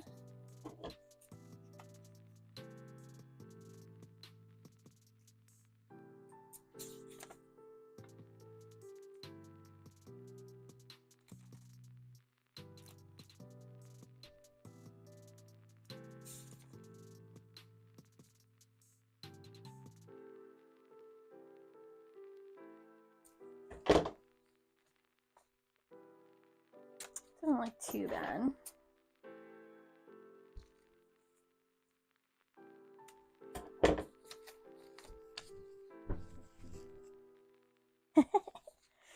No, I think I really like that. Can you guys really see it? I'll cut it in brown and then you can see it better.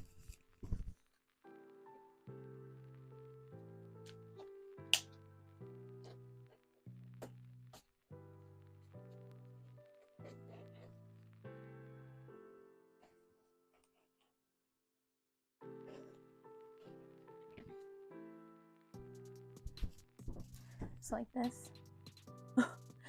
It's so big. Oh no! I gotta stop putting these up here. They're just gonna keep falling. But I don't have, I'm running out of space to put them. I could put one of them in the little cubby. I can actually put a couple in there. And my oversized dress shirt. We got this on the Disney cruise. The Halloween at Sea is the cruise we got married on. So we had to get a special shirt. But I wanted one that we could both wear and share. But you know, it's a Spirit jersey, so it's like 3 times the size of a normal, like medium or whatever size this is. So now it's a dress.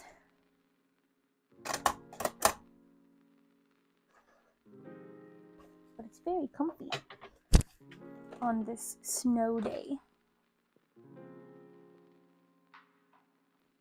Alright, let's sew up a mustache.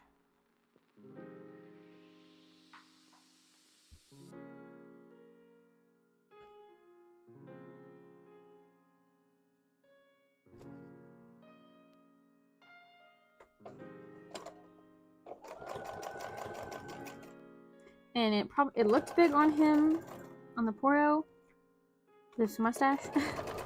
But once I do like the seam allowance, it'll be a little smaller.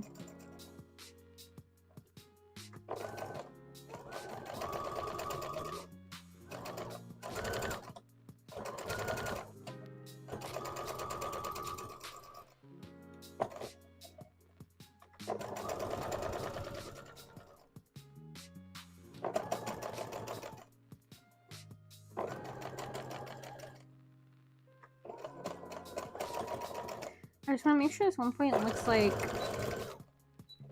a shape of a mustache and not shape of lips, because it's kind of giving a lip shape.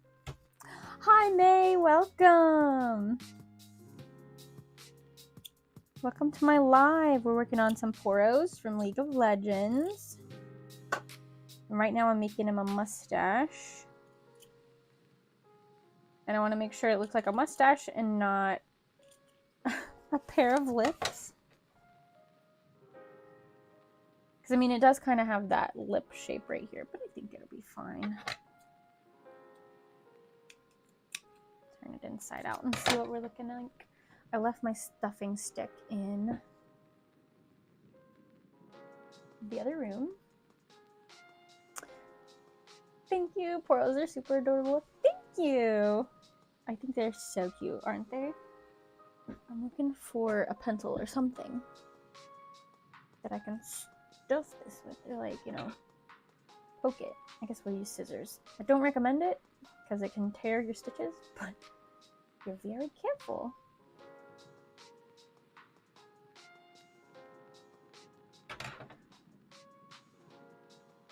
The only other thing is, like, I did the stretch this way, so it like stretches this way. Maybe I should do it this way so that it's like bigger shaped. I look like the egghead from Eggman from Sonic.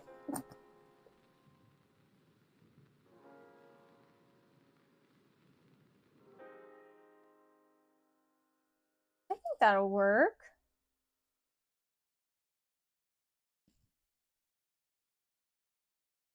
I think that's a good size. I mean, it's, you know,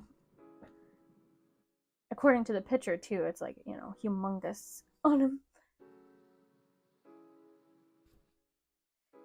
Yeah, and I think what I want to do is like add maybe just a little design. Thank you!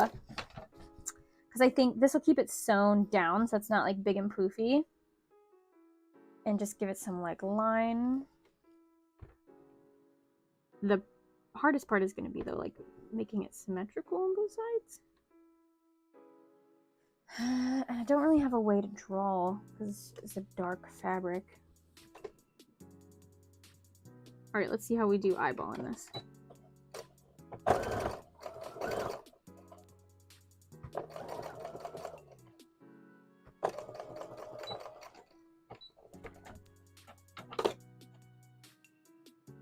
I thought about making him some little Poro snacks, but I don't know. Like, it's not something that would sell if I ran out of Poros, and the only people that would want them would be the people that got Poros, and I only have 7 Poros. But I've thought about like, oh, for like, you know, $5 more, you can add on a Poro snack. But I don't know, then it'll just be for looks. Like maybe if he was magnetic and he could hold his Poro snack, which I have thought about doing before. Or I guess I could just make a Poro that had a Poro snack with him. And like one of them has a Brom stash.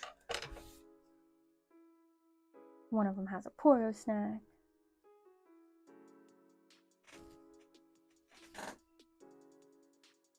Okay, I don't mind the lines. I'm just not sure if I love them.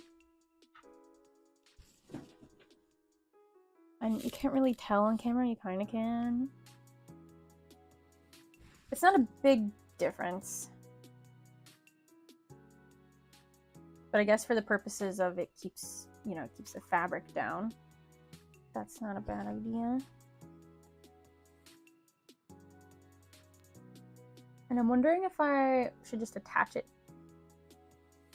in the middle.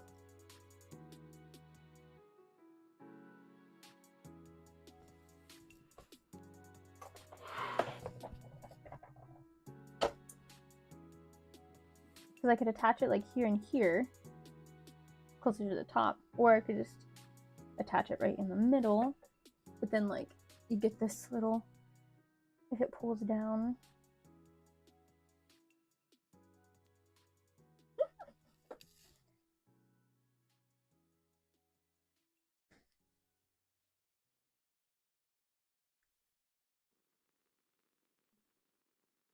I wonder if our like house keeps making a weird sound. I'm wondering if it's our hot water. It's not a good sign. Okay, I think I'm gonna cut 2 more of these. I'm gonna cut them the other way, like instead of like this way, I'm gonna cut them vertical. or cut the stretch vertical, because that'll give it more depth the other way. And then I'm gonna attach 2 of them and leave one of them as extra.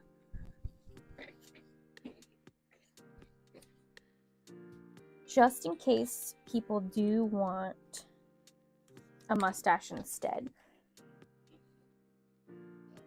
And of course, if it's too busy where I don't have the time to sew a mustache on, I'm not gonna even give people the option.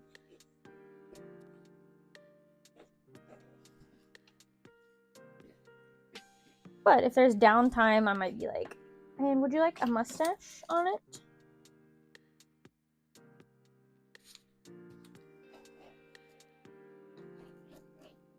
I do think though I'll have to make the ones with mustache a little bit more expensive.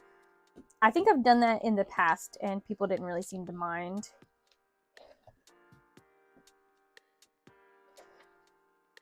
It'll probably just be like $5 more. So like I think I'm gonna do 30 without a mustache and then 35 with a mustache.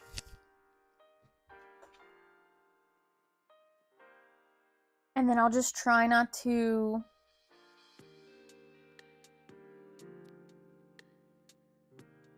put this in a place where if mustaches aren't selling, it's easier to remove. Okay, Poro, I'm sorry. I thought you could sit there, but you're kind of in my way.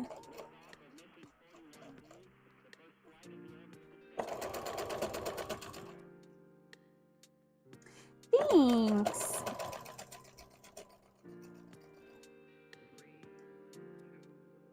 How long does it take you to make one? For the Poros, I was actually timing myself. And it took about 30 to 45 minutes. I think it was looking more like 45. It's not too bad. And then, of course, with the mustache, that'll take me a few more minutes.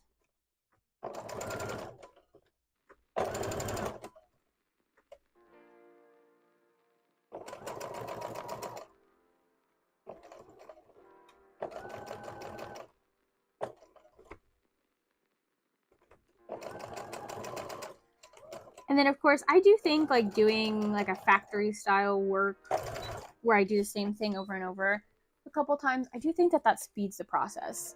I feel like it has to, especially with cutting for sure.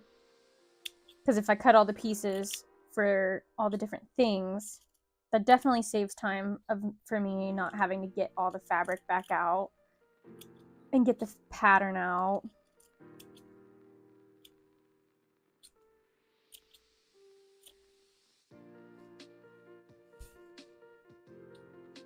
And these mustaches are something that I could also do on my embroidery machine. But we'll see if, if they're popular enough where I'll be making a lot.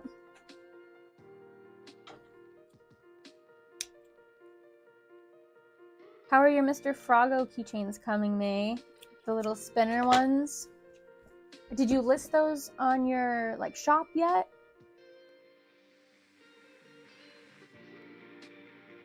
I think I just watched your... Was that your most recent vlog, or did you do another one? Oh, I'm on my other account. Because you just did a show, right? Or was that from December?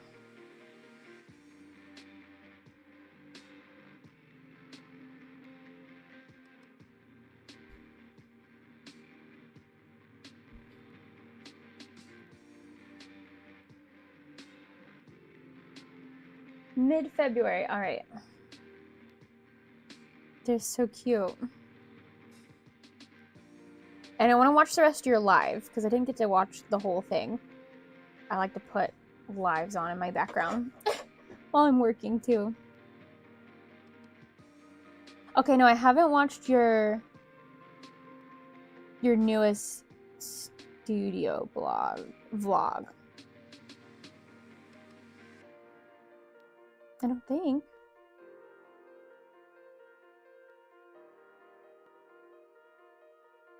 No. Okay, perfect. Gotta watch that one next.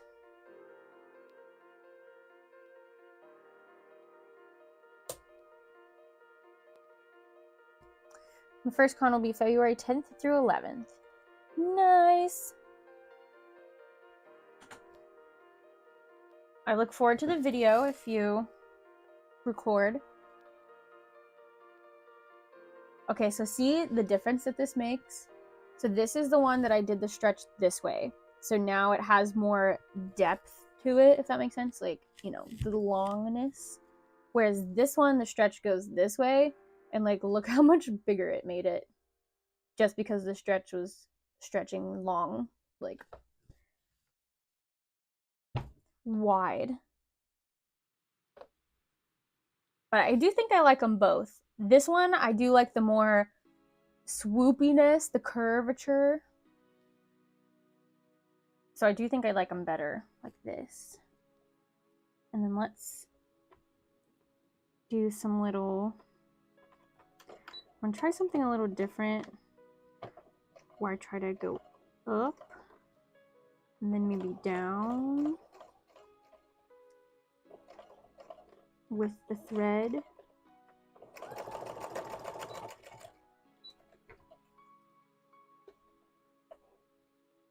see if I like that better. What did I do with my scissors?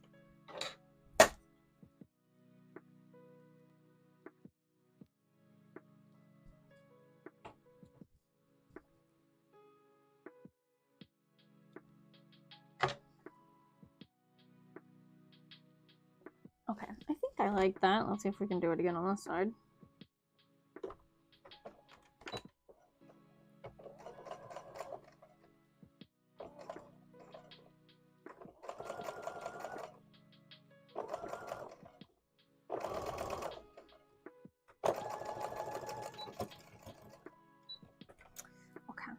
Okay. See how that looks. Are you working on anything right now, May? We're all crafting things. Except for Captain, who's at work.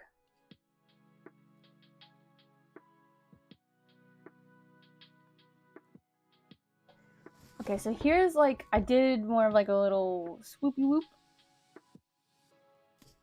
Again, it's not as noticeable. I do think that this one works better with this stash, and this work, the line on this one works better. Again, I don't think it's gonna be that noticeable. I think only I'm gonna be the one to really be like, oh my gosh, look at those lines. Try to finish the acrylic keychains. I believe in you.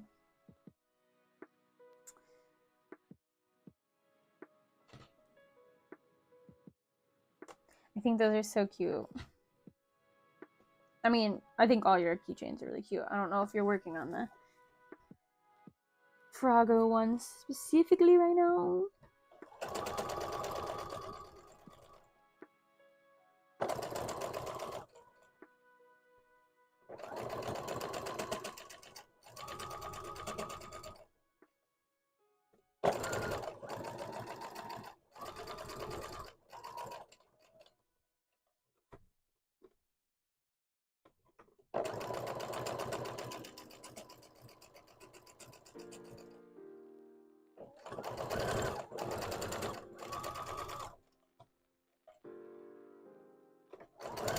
Sorry, I really got focused on this mustache.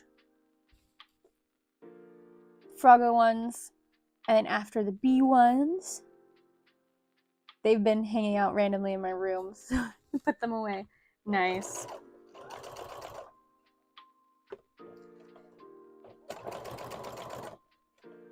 Yeah, I got these Kirby acrylic pens from my Patreon, like the Kirby that I did for my Patreon. I got them as pins, but I don't love the quality of them. But I think that they would be really cute to hand out for like people that come up and say that they watch my YouTube videos, or if people follow me on YouTube. So I think I'm gonna start taking them into conventions with me and do that, and that'd be the little like freebie thing that I hand out. The only thing is, like, I do love doing the follow me on YouTube to get a free something, but if the internet's bad, other people aren't gonna be able to like pull up their YouTube or anything like that. So I got them from Sticker Mule, which, first off, don't love Sticker Mule, but they had the deal where you get 50 pins for like $29, I think. And I ordered some specifically for my like wedding favors because I was like, if these don't come out that nice, it's fine. They're little freebies. But the B ones, I don't know if I want to sell them, because the way that the Sticker Mule makes them is they just basically make a sticker kind of and then put it on the acrylic, but they don't finish the back. So if it gets chipped at all, the sticker part, the sticker is gone. The little, like, the part of the drawing or whatever is gone. And I don't know how they make their backs, but basically this last time their backs just were falling off. It's like they had a little glue command thing, and they peeled one side off and pressed it onto the back, and that's how the little pin back stuck on there. So the acrylic items aren't good. It's okay if you want to give them a try, but otherwise they're not nice. I've tried them a few times before. Yeah, I used to get my axolotl pins from them when they would do the deals, but I feel like the quality's been getting worse and worse too. I think as they've been getting bigger, their pin quality is getting bad. I mean, their sticker quality is pretty good. I still don't love ordering from them if I don't have to. But I mean, I do have to say they do stickers good. But yeah, acrylic pens, not for me, at least from there. But also, I don't like selling just one pin. I feel like that's one of the items where you need more than one, so that people, like, you can do a deal and more people have things to choose from. So I think they'll be my freebies to give away. Or maybe if I do like mystery bags, I'll put them in some mystery bags.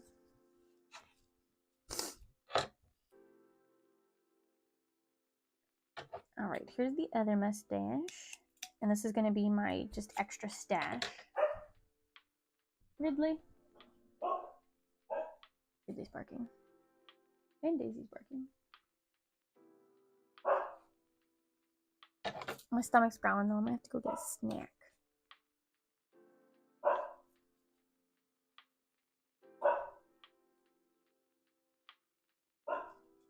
Daisy.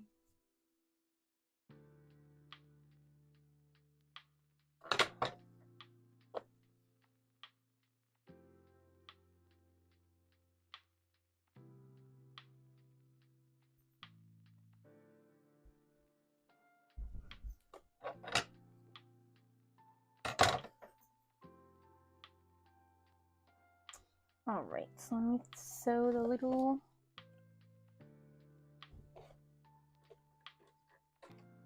lines, and then we just hand sew the Poro stashes on, and we'll be done with Poros.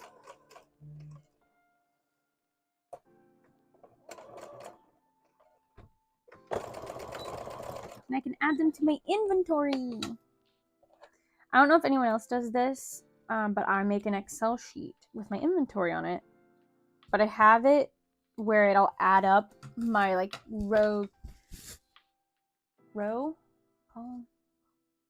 column B, like column B times column C, and it gives me an amount. So I make it whereas, like, if I have 7 Poros at this much, how much profit is that going to make me, or like how much money is that going to make me? And I find it very helpful when I'm trying to set a goal. I don't really set a goal of, I mean, I do like to make a certain amount, but for lots of conventions, I'm like, I want to have this much worth of inventory. Because at least I know that's something I can control. Like right now, I'm like, I want to have $10,000 worth of inventory, which is a big goal. But that's what I want to start off the new year. That's what I'm working towards. And I like to do that. So I like to have my Excel sheet where I can go through and every once in a while add up everything and see like how far am I from my goal. Because like I do like to have the like, oh, I want to make $1,000 at least at this one. And I like that that's a good goal to meet, but I can't control, you know, what other people are going to spend at my table. But I can control how much stuff I want to have made.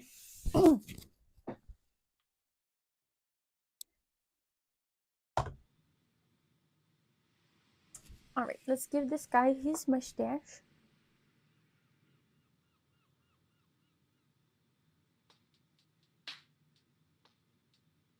I think what I'm going to do is I'm going to do a little stitch on his tongue.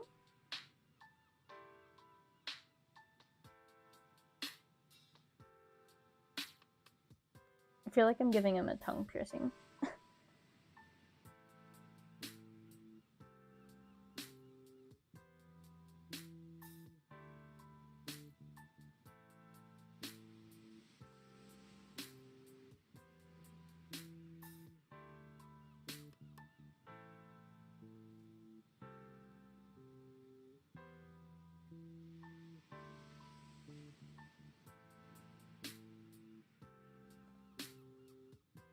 And then also in my Excel sheet, that's how I see what variations I have.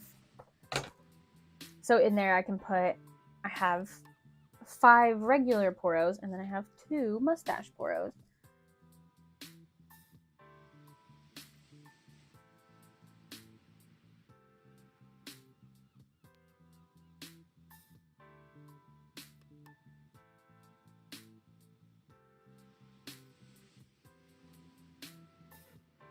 And I would like to say that I look back at my Excel sheet so I can see what sold really good at what convention.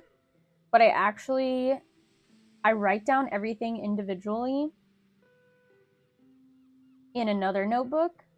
And then that's what I look at when I'm like, okay, what sold really good at Megacon 2023?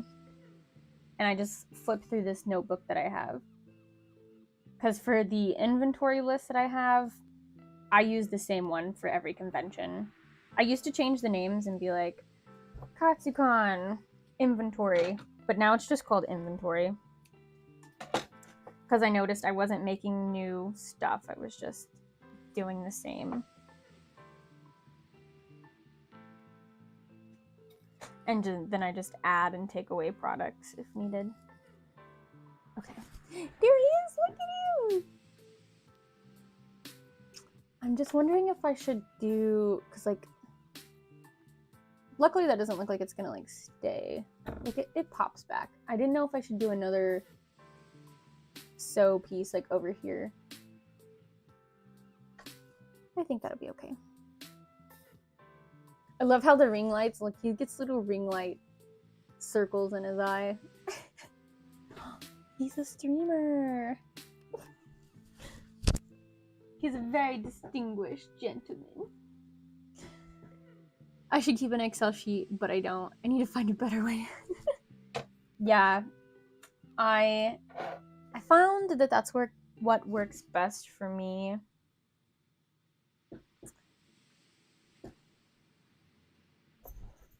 Mostly with trying to see how much money in inventory I have is very helpful. Let's give him a little haircut. I will say these poros are a pain to sew. I took my vacuum cleaner to my cutting board because I was trying to like wipe it off and it wasn't happening. Oh, this is the guy with the little bitty tongue? No. Okay.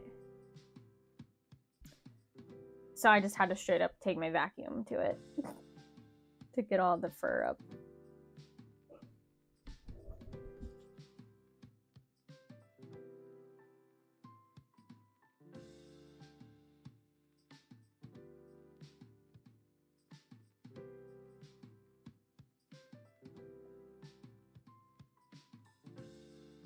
One of my other original characters that I would love to make more of, his name is Sir Sebastian, and he is a very sophisticated fox. He's even got the like monocle and top hat.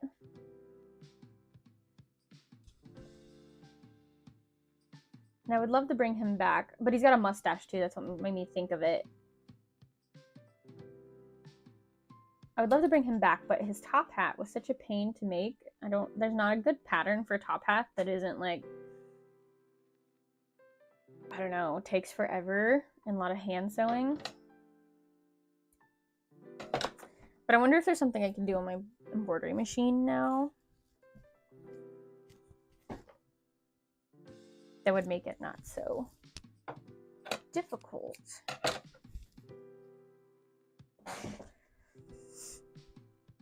What am I gonna snack on?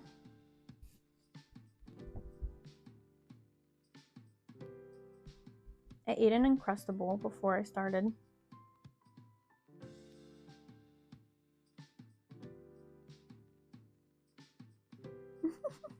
Obi's whining at something. I don't know what he sees outside.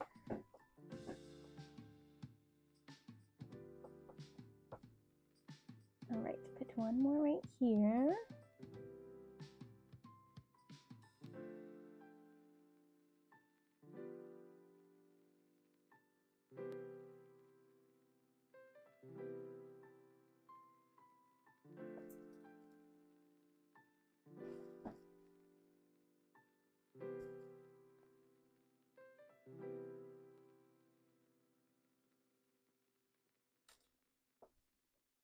I think I have some more Fritos left, but not really filling.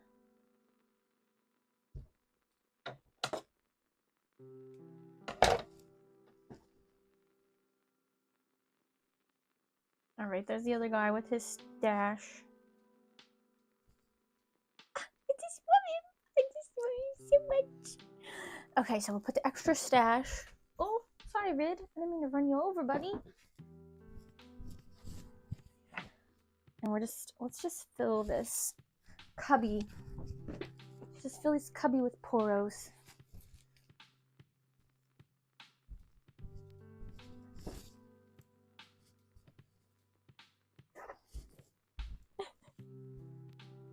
Alright, now hold your mustache for your friends later on when you grow a mustache.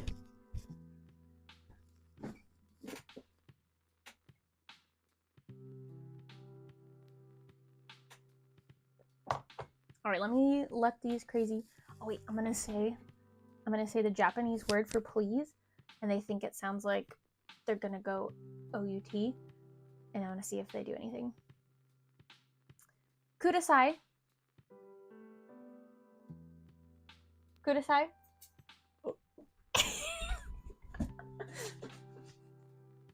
It's just the pitch that I say it in. Was that the right word? The cadence? I'm sorry. Did you want to go outside? Alright, let me let him outside and see if I can find a snack. Okay, let's go.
putting some pizza in the I'm putting some pizza in the air fryer.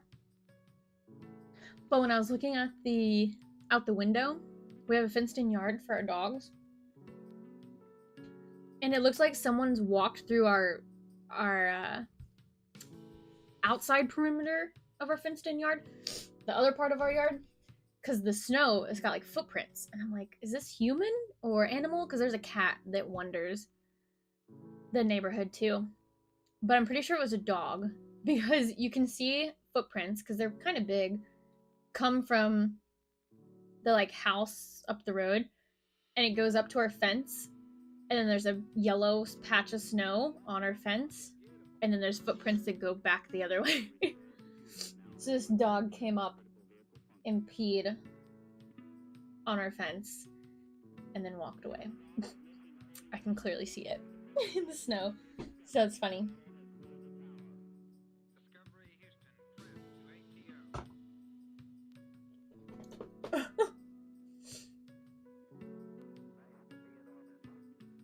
I wish I got it on video, but the dogs were chasing each other earlier. Daisy got this stick, a different stick from the Snapchat that I sent earlier today. And she would run around the backyard, and then she would jump up on the stairs, and Obi would try to take it, and then she would jump off the porch and just run, like around the little shed we have in our backyard. And Obi just tries to keep up, but he can't. And she was getting so, like, her fur was going up because she just wanted him to, like, leave her alone. But Obi then got the stick and wanted her to chase him, but she wouldn't chase him because she was mad. She wanted the stick back.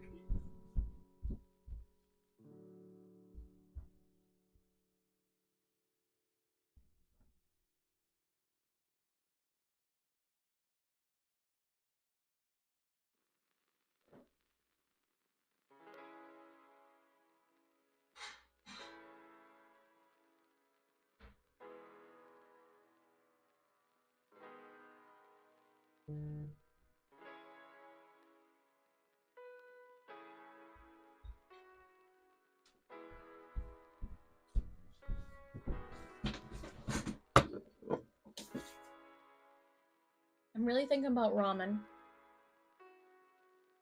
Ever since I went live and ate that ramen that one time, I'm like, I just want more ramen. I want a way to make the instant ramen better. And I've looked and I've tried videos, and I can't find a good way.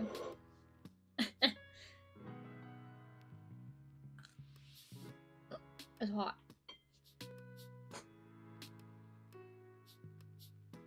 Fried egg and red pepper. Okay. Fried egg? Or like a boiled egg? Because I could probably do a fried egg. I don't really like boiled eggs. I'm not a huge egg person unless it's like mixed in. So like, I'll eat fried rice that has like egg in it, because I think that's what makes it good.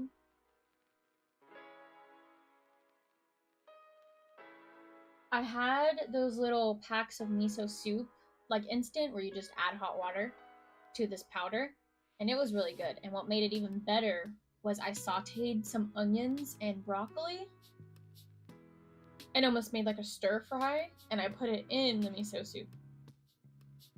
That was really good. Scramble an egg and then mix it in. Okay, I could probably do that.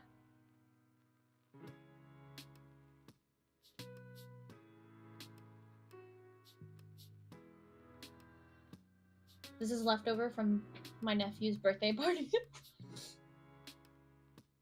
They got like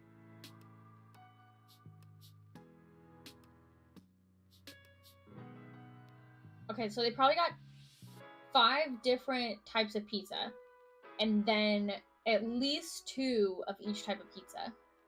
So I'd say 10 pizzas.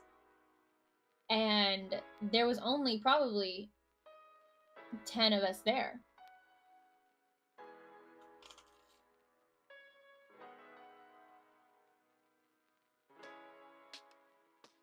Yeah. I think like 9. And that includes Boston, who maybe ate 1 slice of pizza.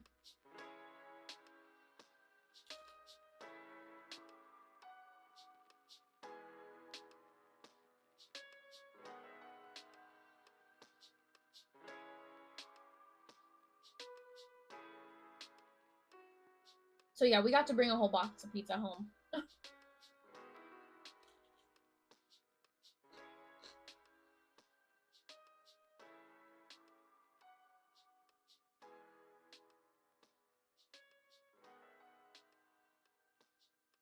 Hi, Semi. Welcome. I'm eating a piece of pizza right now. I'm almost done. Then we're gonna work on some bell bags. But I was working on these little poros over here, these little mustache. This one has a mustache, and then I put some over here so you can see them too. They're from League of Legends. That's what this little guy's from. I've been good. What about you? Just doing what I always do right now, just prepping for Megacon.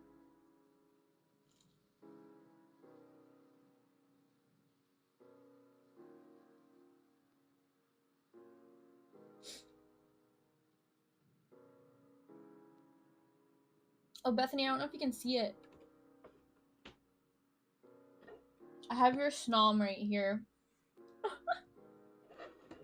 I just added it like a month ago, I think. A little snom.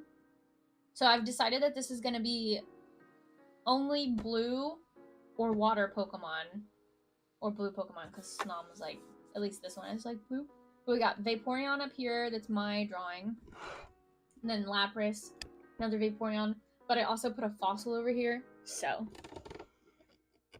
No way! You're crocheting for it? I'm sorry, that was probably so loud. I forgot the mic was there.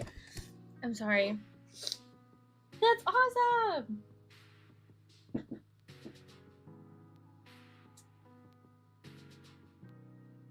Do you have a blue crab? Do you have a Maryland blue crab sticker?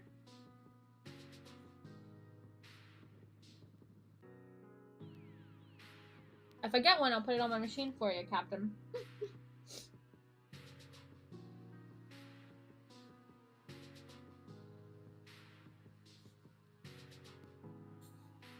But this is my blue. It has to be blue or a blue Pokemon specifically. But I would put a blue crab on here. Or if the flag is blue, I guess. My husband might get kind of no blue. Because my husband's from Delaware, so he doesn't despise Maryland, but you know, he's got to have beef with Maryland.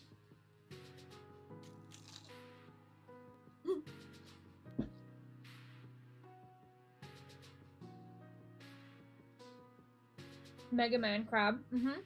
That would be blue.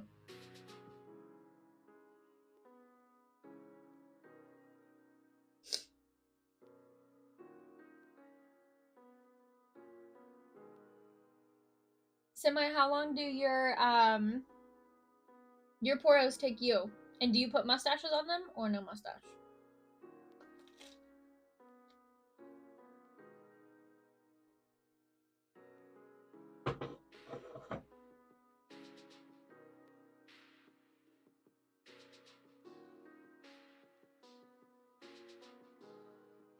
Crabachu? Is that like Pikachu? A crab that's Pikachu?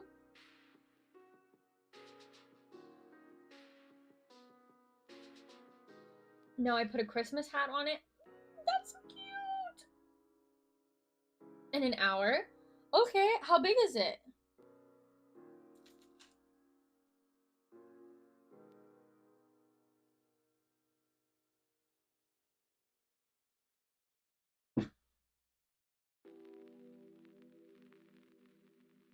I'm looking up all the...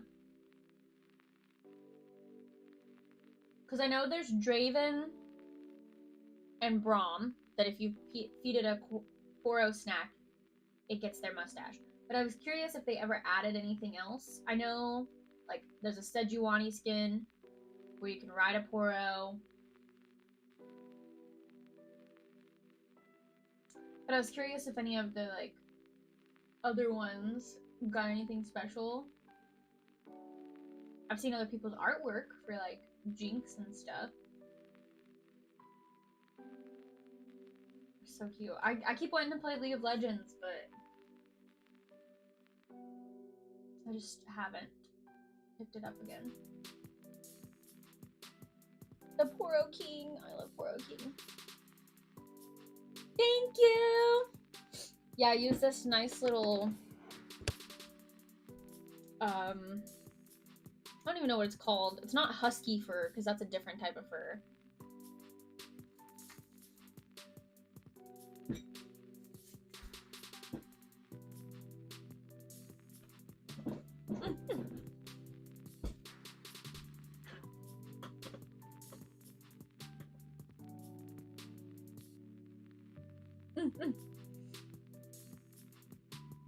Yeah, I just love the little goofiness. All right, I'm gonna put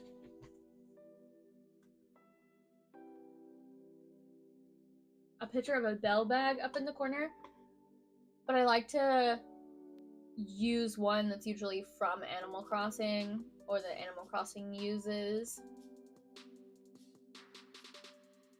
because I don't want to take someone's artwork and not credit them.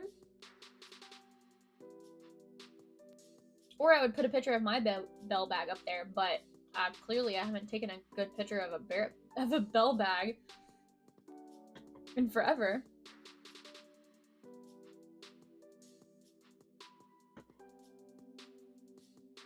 Maybe I can steal the one that I have.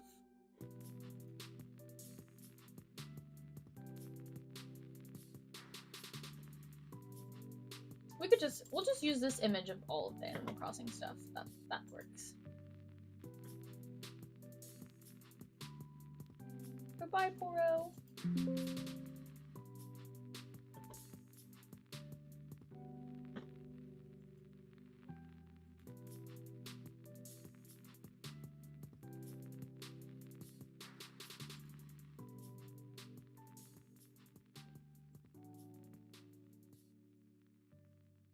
The only thing is, it's not gonna cover this up very well. He's gonna look weird. Maybe I should have let it keep the background. Or we just, you know, maybe we don't put a bell bag up there at all. That's fine. You guys will know what I'm working on.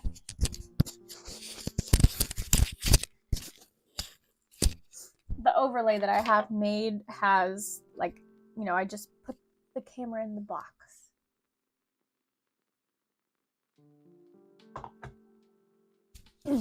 I don't change anything else about it, so. Alright, I already have my brown thread in, which is perfect to sew on these stars on the bell bag.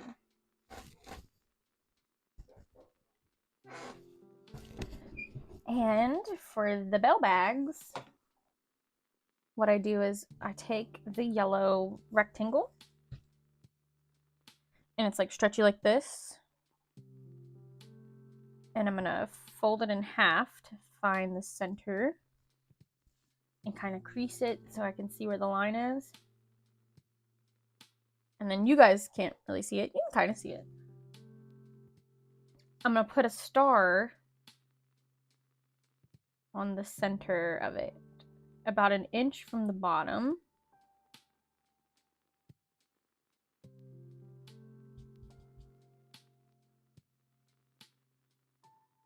Maybe an inch and a half. And I can never figure out which way I like the best. You know how, like, if you rotate a star one way, it like looks weird? And then I'm just gonna pin it like that. And we're gonna do that. I'm gonna make 10.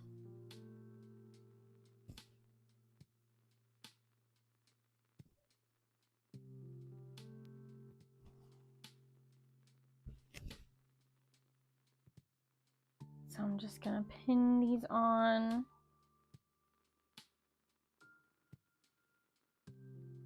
Figure out which way I think this star looks best.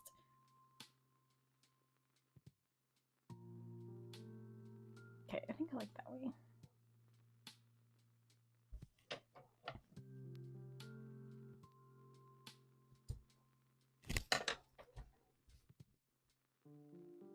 I don't know why I think of these things too late. I could have done this on the embroidering machine too and just cut my yellow rectangle and then just had it, put a piece of brown felt and let it sew around that. Could have saved time cutting, but my mind doesn't think of, oh, you have an embroidery machine. Why don't you take some work off yourself?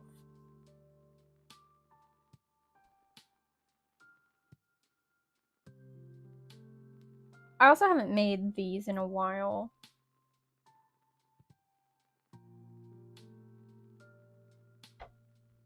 It's probably been over a year, honestly. I might have had them at Megacon last year, but maybe not even that.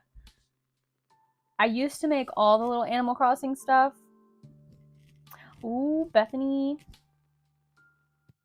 Bethany won 100. Like from that picture, if you saw it, or on my thumbnail, I made the whole like pitfall seed, the leaf, the fossil, the bell bag, and I did like a bundle, which was called the Put Me in Debt bundle. I thought it was very funny. And it was really popular when, of course, the newest Animal Crossing came out during COVID. But now that it's kind of died down a little bit, it hasn't been as popular. So I was like doing, you get a pitfall seed for free at Megacon 2021. Right? Yeah. Because I had so many pitfall seeds and I was trying to like get rid of them. So like if you bought a fossil, you got a free pitfall seed. But bell bags have always done pretty good. I think it's also makes just a good cosplay accessory too. Especially if you're like Tom Nook or Isabel.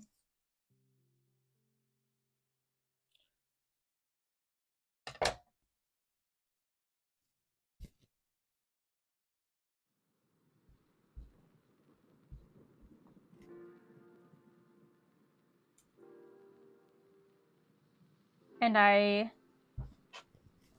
gonna use this thicker ribbon first because the last few times I usually use this ribbon, but I found out that I like the look of this thicker one better. So I'm gonna use that roll first and see what we're left with. I bought this at the Joann's that's going out of business, and oh, maybe it's okay. This ribbon just didn't seem as soft as it usually is, so I was worried that it was gonna be like stiff. But it actually doesn't feel too bad.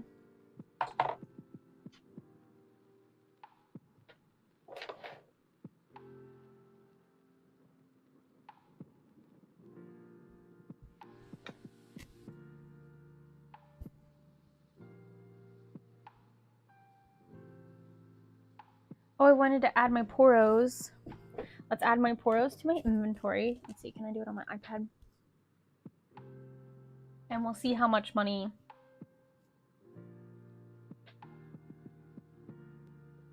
that makes us. So I have my categories split where I have hats, which are my like Scooty, the ones that have ears and it like hangs down long like a scarf.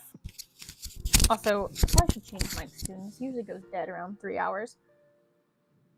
So if you lose audio, just type in chat like, I can't hear you. So I have it split up with hats, and then I have a beanie category, which is more recent. And then I have plush category, and then I have stickers, which includes like individual stickers and sticker sheets, which I'm kind of moving away from sticker sheets. I have a lot, and I just don't think sticker sheets are the first thing people buy from me. So kind of want to push them, get them out of here, you know? I do sell them every once in a while, but they're definitely not. People like the individual ones better, I think. And then I have a miscellaneous category, which is like mystery bags and keychains. And then I have shirts and bags. So we're going to add Poro to the plush category. And I'm going to put in here that we made 7.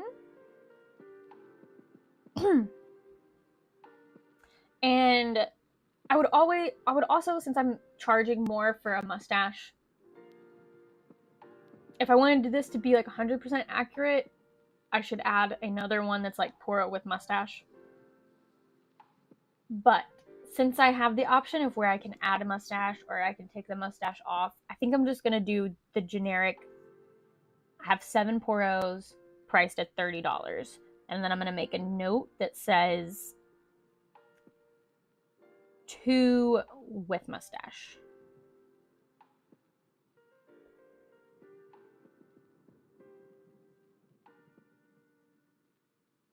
Perfect. And I'm the only one that really looks at this, so no one else really should be confused because I'm the only one that really looks at it.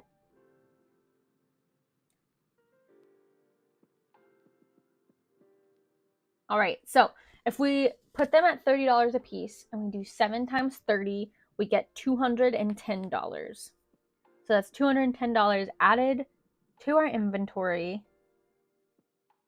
which puts us closer to 10,000. If you guys are interested in knowing, I think I have like maybe 6,000 in inventory. So I still have a long ways to go, and I don't know if I'll get it done by Megacon, but that's my goal.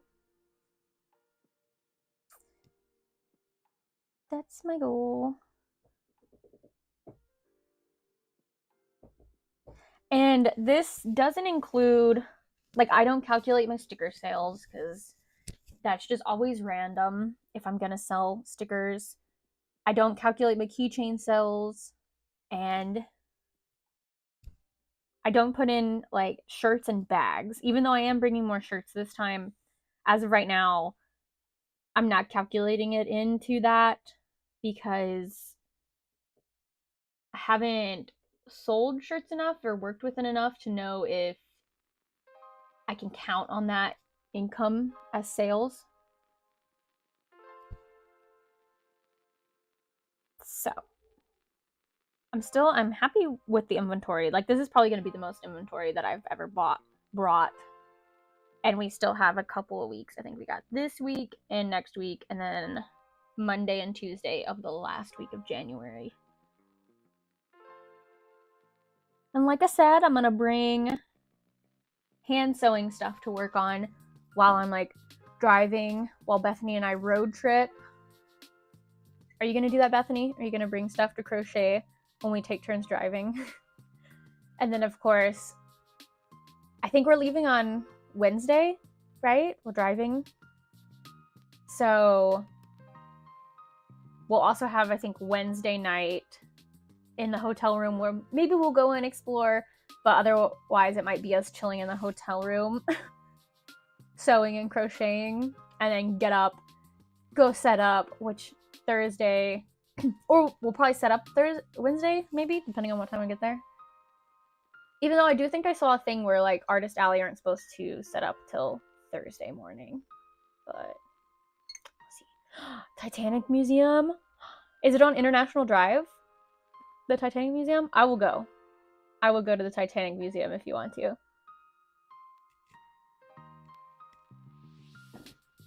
And if it's close by. Okay, nice. Yes, that's like right down the road. Titanic Museum. My mom got Boston a diamond painting, you know, where you stick the little diamonds and they're like so tiny on the little little thingy. My mom got Boston a diamond painting of the Titanic. And she's like, okay, so you need to do this before your sister gets old enough to like crawl and get into stuff. But that's gonna be hard. Those things were like tiny, tiny.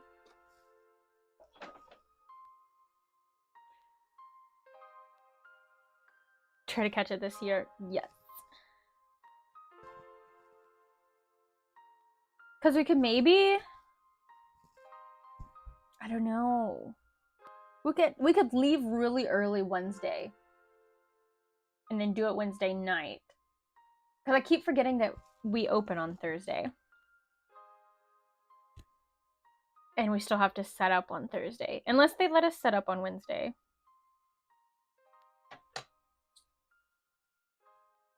But yeah, I've been wanting to do a diamond painting, but I don't want to spend the money because I know I will get bored after a while.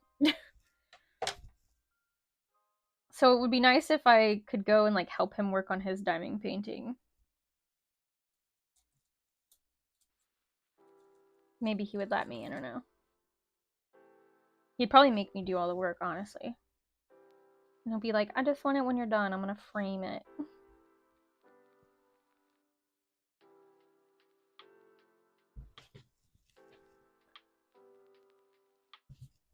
They have a national parks one.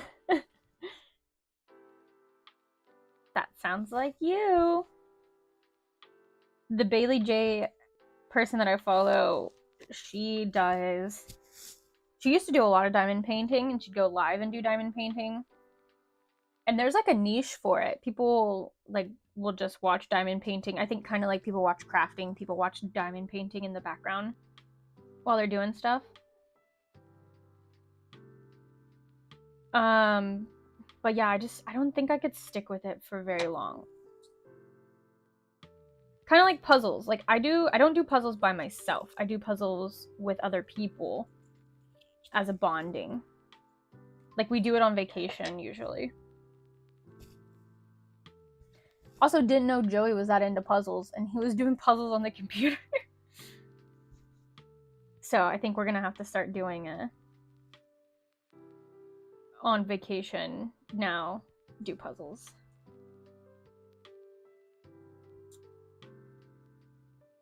Because we used to do it, my grandpa would love puzzles.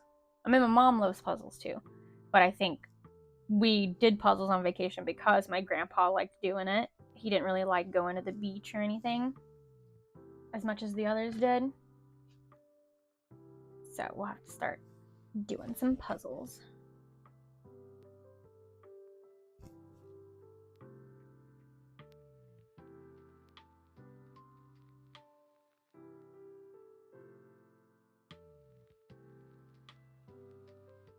Speaking of like, which way does the star face to make it look right? Does anybody else like work with stars or make stars and then you're like,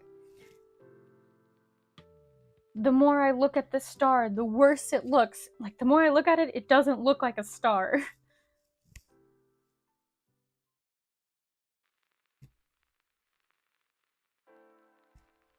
And then you can have like, you know, the chubby stars that are like rounded and like thick, or you can have the like skinny ones that look like America.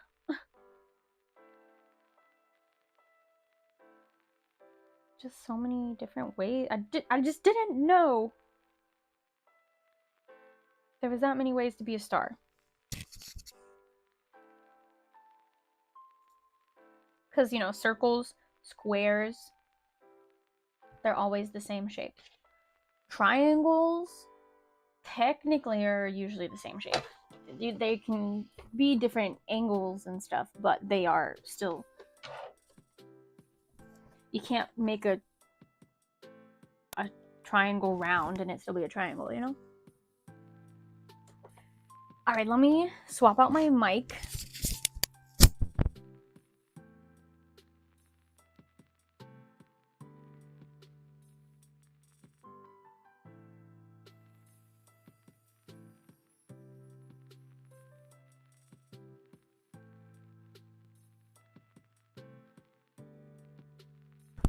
Check, check. Can you hear me?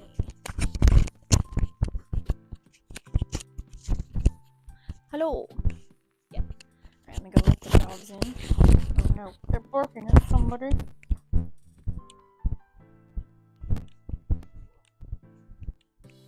don't know if they'll come in. Come on.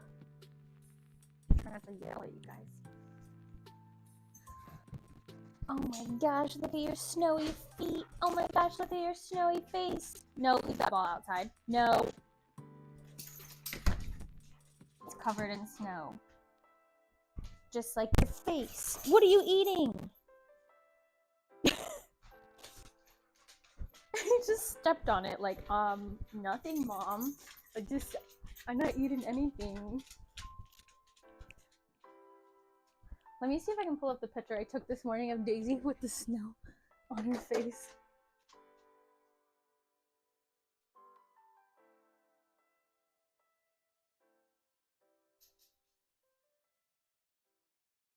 Okay, can you guys see that?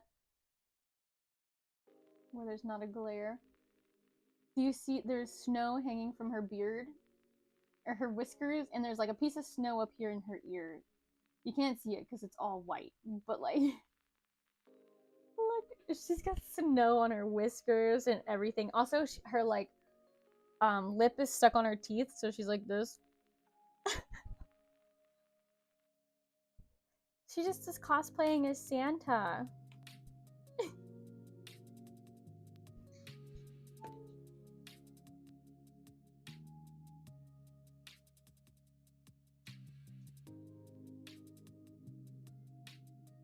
Alright, things that I'm on the lookout for at my next couple of conventions from artists.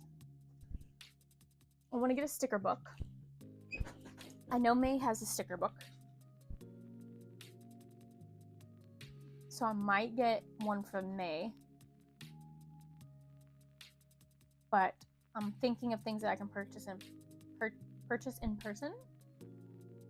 So looking for sticker books, looking for a new water bottle, or not water bottle, but like a cup. I would like a cup. So this is just one that my mom got for free from the hospital she works at, and so I've covered it in stickers. But look, the lid, it doesn't stay on. Somebody's eyeing my pizza crust over here. Back up.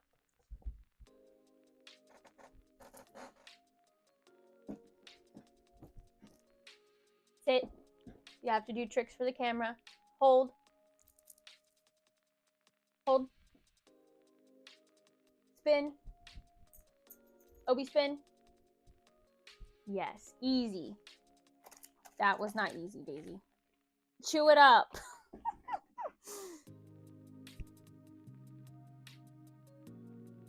Oh no, you sold out of your sticker books? Oh, that's great though. But yeah, that's okay. I'm glad that you sold out. I saw one in your video, and so I thought you still had some.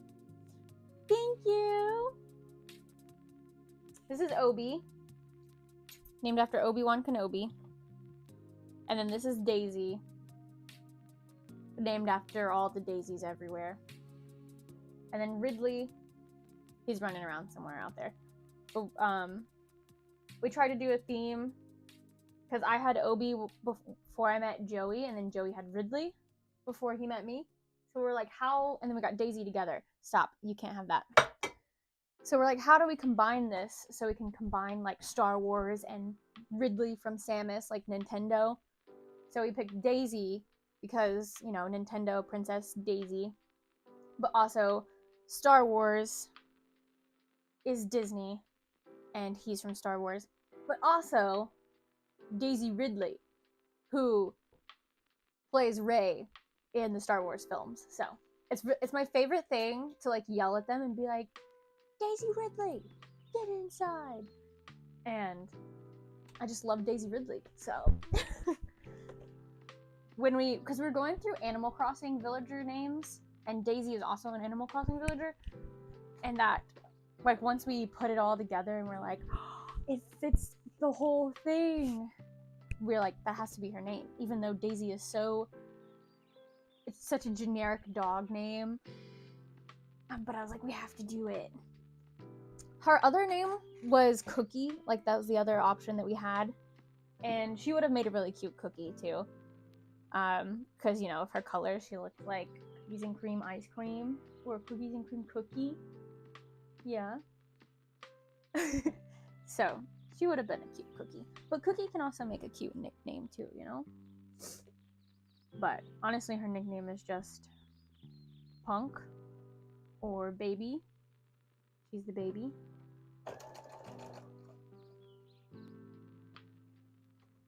Alright, all done.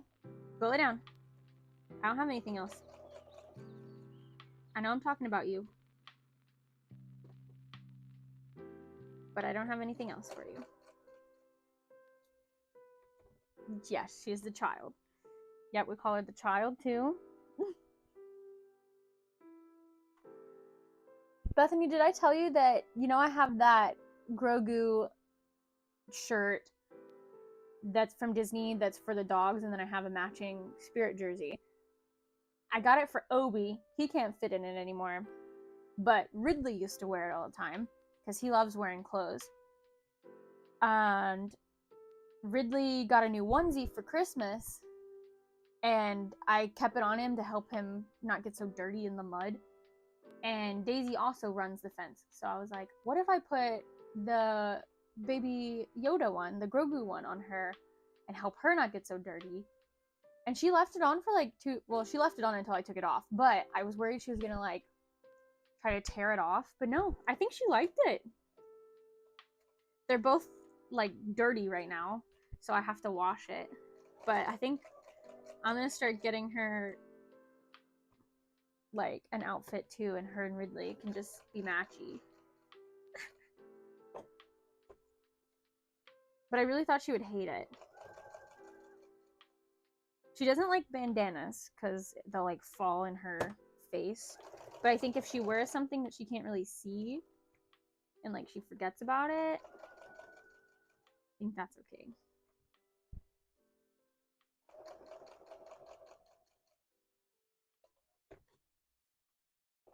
But I don't think she's gonna be like Ridley, where she's like, please put that on me. Like, she sits down and just waits to be dressed.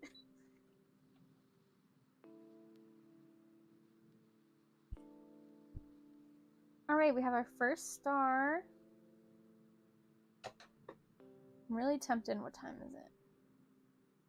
Wonder if Joey... Oh, he gets off at 3:30. Okay.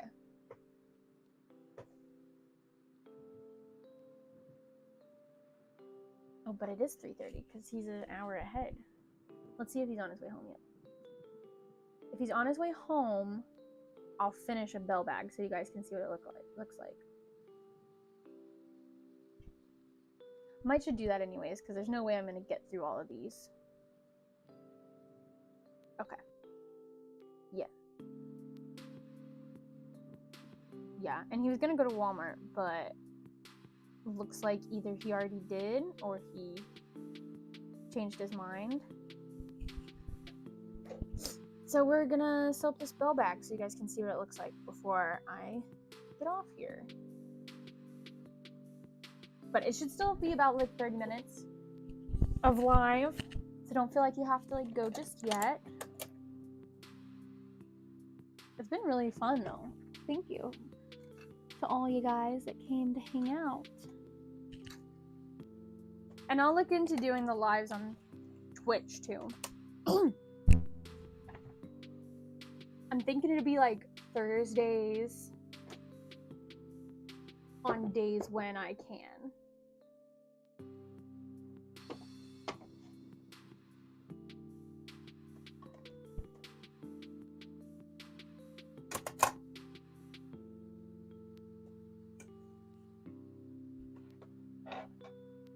Because I don't think I want to do where I'm like first Tuesday we're on YouTube, second Tuesday of the month we're on Twitch. I feel like that'd be too back and forth, and people would have to go like chase me down if I did something like that and like check the platforms and stuff. So I'm thinking we just do it one day and keep it that way. Because I do like working and streaming because it does keep me busy, where if I'm by myself, and it helps me socialize. If I like have to sit here, even though I like might take breaks and talk, that's better than me taking breaks and like just scrolling my phone. It keeps me motivated. Thought about streaming both at the same time. Yes, I would like to, but you have to pay for Streamlabs, I believe. Like, I want to double check. I think it's $19.99 a month. So I'm wondering if I should get a little bit of a following on both before I try that.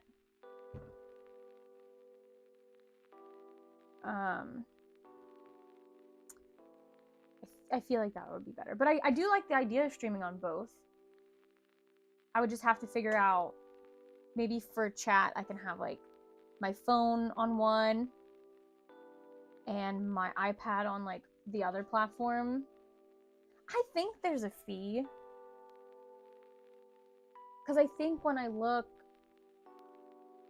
like Streamlabs Pro or whatever they call it, so that you can stream to both. Maybe if I use something other than Streamlabs.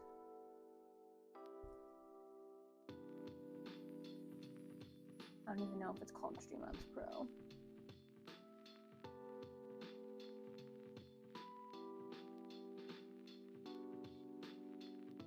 Ultra. So Streamlabs Ultra.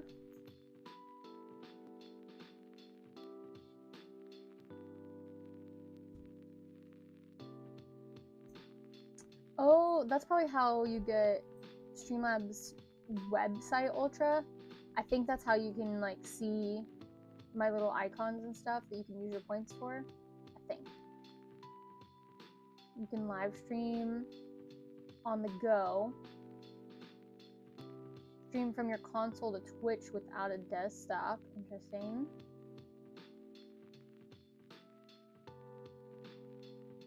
Well, maybe that doesn't say.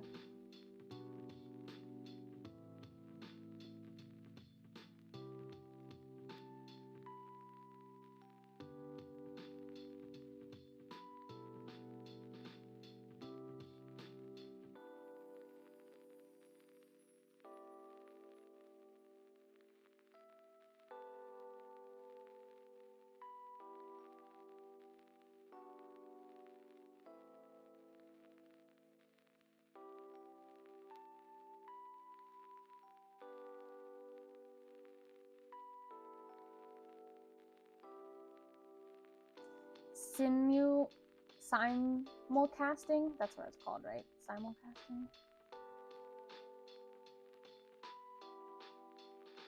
On Streamlabs?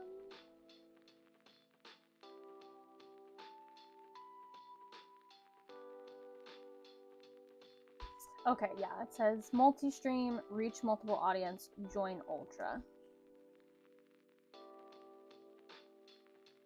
How much is it? How much is Ultra?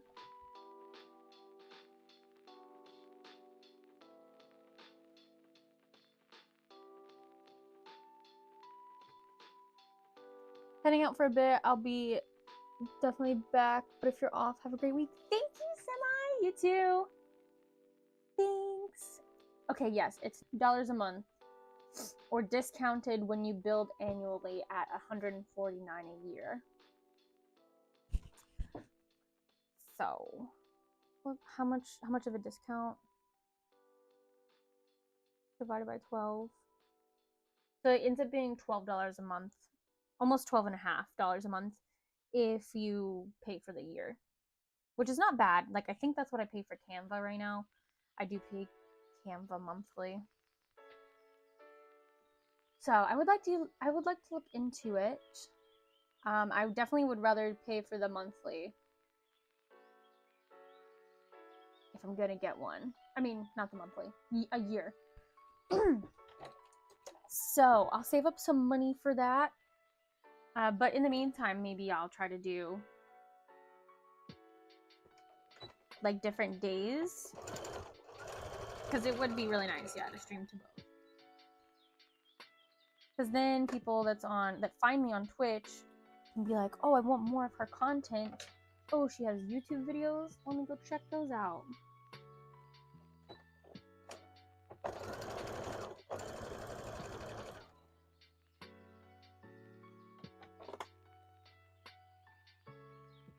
Because I have an audience on YouTube right now. I have nothing on Twitch. Even though I do think I could build an audience for lives on Twitch faster than I could if I just was doing lives on YouTube.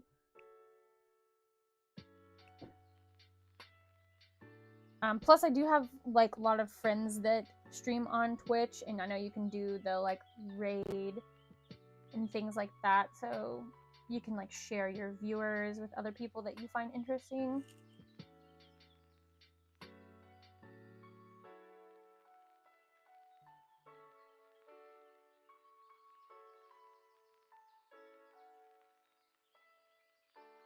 That was Joey just texting me that he's on his way home.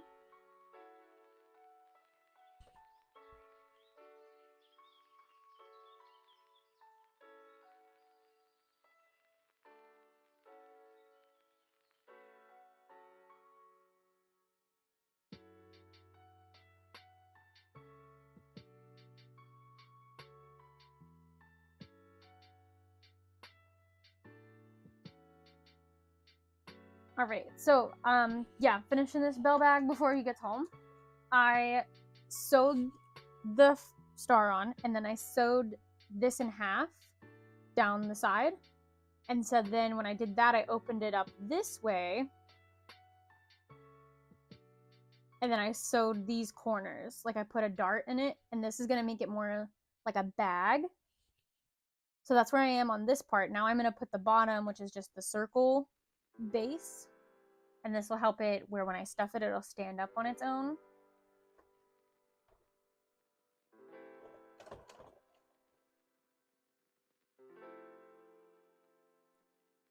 How many bell bags do you think I can... Well, I'll probably only be able to get this one done if I do the ribbon. So I was going to say, how many bell bags do you think I can get done before he gets home? But the ribbon part kind of takes me a long time if I have to start and stop. And also, I'm not sure the length I usually cut it. I want to say it's like 32 or 33 inches.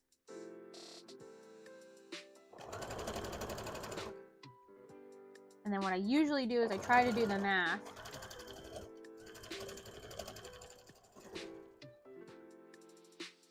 To see how many inches are in this roll so that I get like equal parts for the whole thing. Alright, so then we turn this inside out. And we got the rounded base. And then it's like this.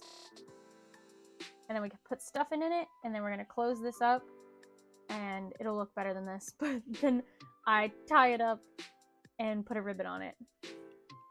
So now we have to do math.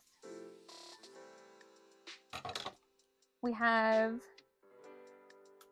21 feet.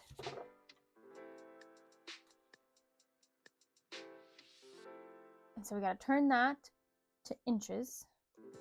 Why doesn't the calculator have a calculator app? I mean, the iPad have a calculator app, you know? So what did I say? 21, 12 times 21, 252 inches.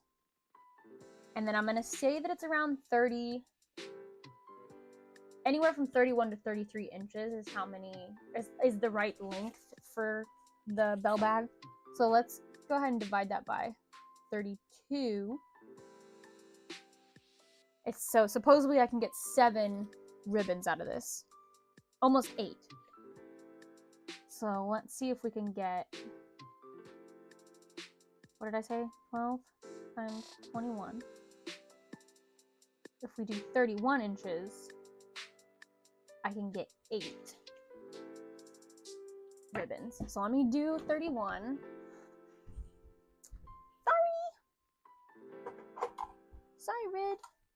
Didn't mean to step on you. Alright, so I'm gonna get this little measure, and there was a way that I was like, okay, it's like 2 sewing machine lengths. But I don't remember.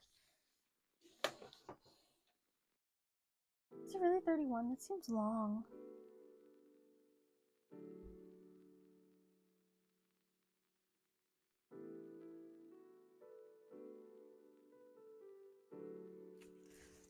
Now I'm debating.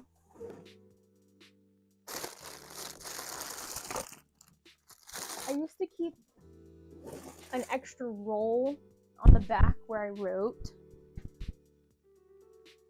the length. So here's what we'll do. We'll go ahead and stuff this bell bag.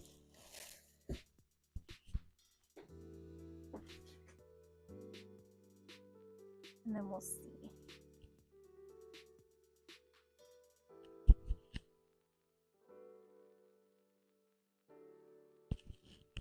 I used to sew a like pouch at the bottom and put little like those weighted beads. But then I realized honestly it ended up being too much work for what it was worth, and people didn't really even notice. Like I would have to point it out because I liked that it made the little sound like it's got money in it. But it didn't seem worth it having to like pour the beads into this small little hole. It was kind of just too much of an extra step.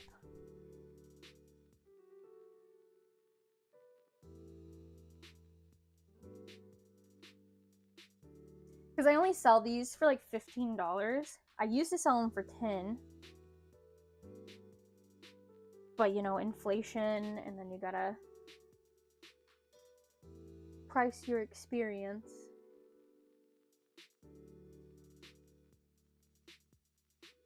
But like, yeah, even the $10 ones, I was putting beads in, and I'm like, this is not worth it. So that's how it's looking.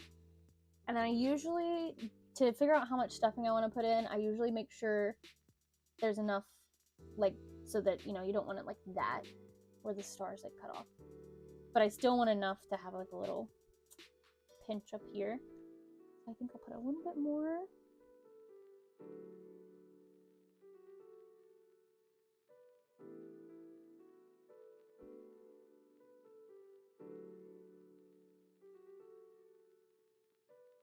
I think that looks good.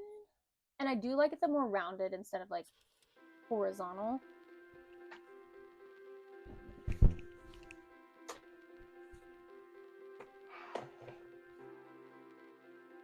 And then what I do is I wrap this around and I just do a fake knot. And I do that better than I did that.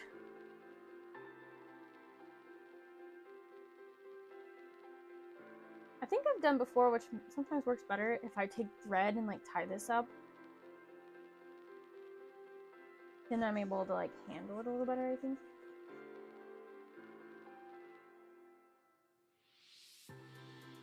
Because I would love to get all 10 out of this ribbon. So this is the part that I'm talking about. It's like, it's a little time consuming.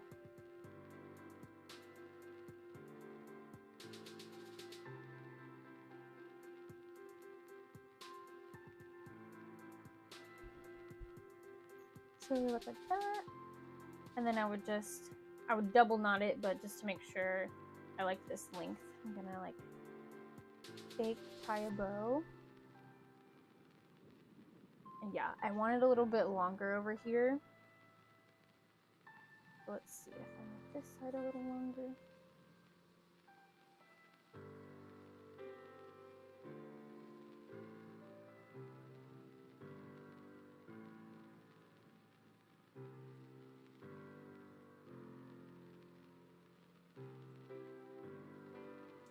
So something like that, and then I'm just gonna, I have a pen to mark it.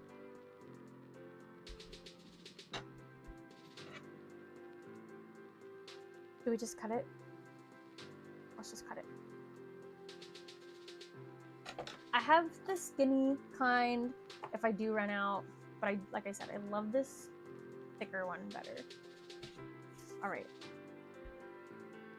Let's see. What do you think this was 32 inches? What do you guys think?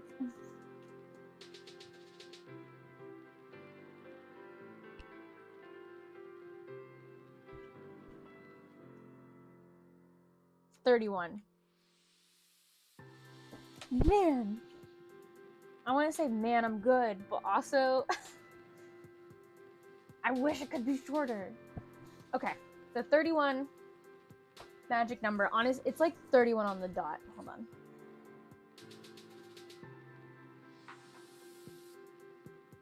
And you guys saw me, like, I didn't measure that, right? You guys saw that? Okay, it's like 30.75.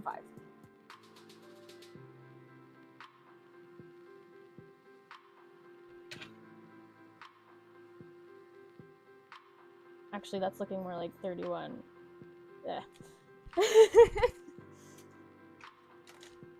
I wish but this means I can only get 8 pieces out of this roll.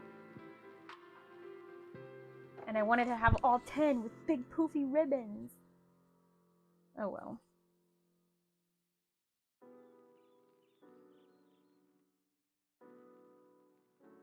Alright, so then we just tie this on.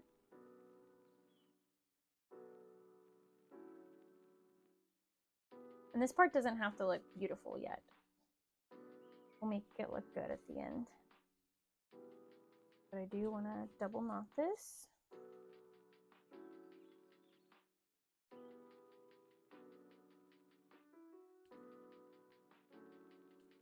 And then we just kind of like move this around.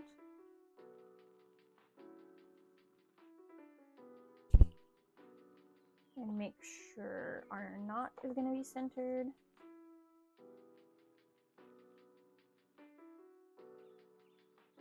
And then we're just going to draw a pretty little bow. Or tie a pretty little bow. And what I do with this too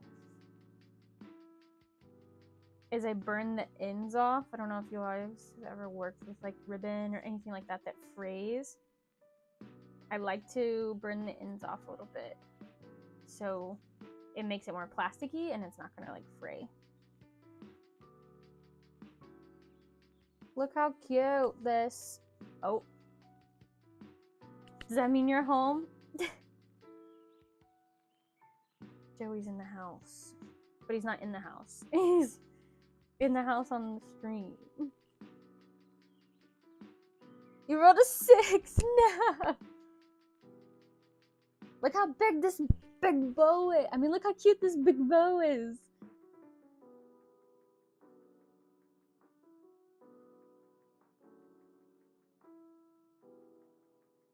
So then what I do, because we don't like all this fray, right? I cut it to make it look pretty. And I cut it at an angle, actually. So I cut it like this. Give it a little angle, and then we cut the other one the other way. Like that. And then we take our lighter. And we be very careful because I have burnt the plush before.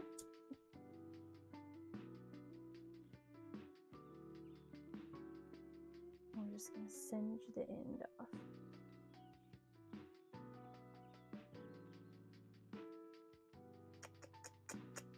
And then it'll make it, like you can't really tell, but you know, it gives it like more of a plasticky line. Thank you! I think the way that I burnt the plush one time is like I melted it and then I dropped it and it like burnt a hole in the plush when it landed. I need a bigger lighter though. This is like my tiny one.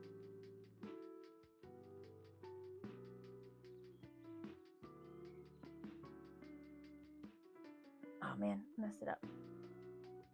And then if you burn it too much, then it'll start turning black on the end, which is what happened to me. I also have my fan going, so it's kind of blowing my lighter. But the good thing about this is you just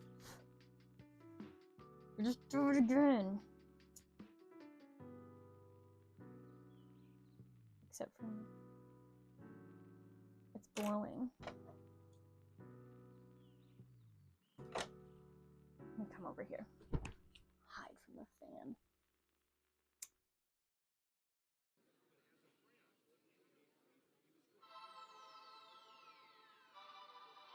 Okay, that's better.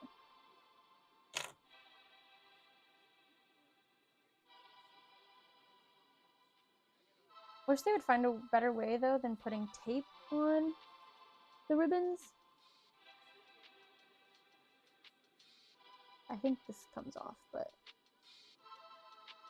I don't want that sticky on my ribbon. There we go. He's so cute.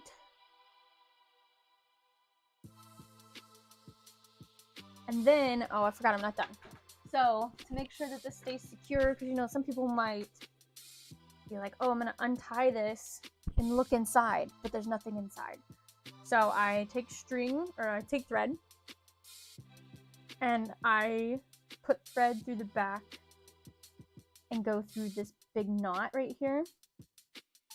I usually do this in red thread. I forgot. We're doing it in white right now, so we'll have to hide our stitches. But I go through the knot, that way they can't untie it. And then I go through all four, like think of this, if it had corners, all four corners. Bye, May! See ya! Thanks for coming by! So then, yeah, I put just a little stitch. You can't really see. You see that white little dot? So I go through the back to the front, then I come from the front to one of the sides, and then I go across to the other side, just to make sure the ribbon's not going to spin, and it's also not going to come untied. And just so the bag doesn't come untied either, or like it come loose. Because we want to keep the nice little scrunch that it has at the top. And then I just make my knot. And tie off.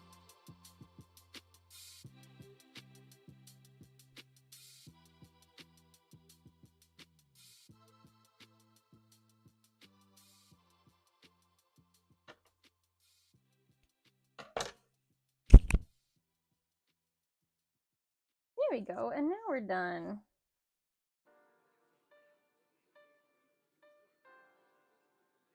Yay! All right, so we'll set this over here. And now I'm just gonna pump out some more stars, I guess. Change my bobbin back to brown.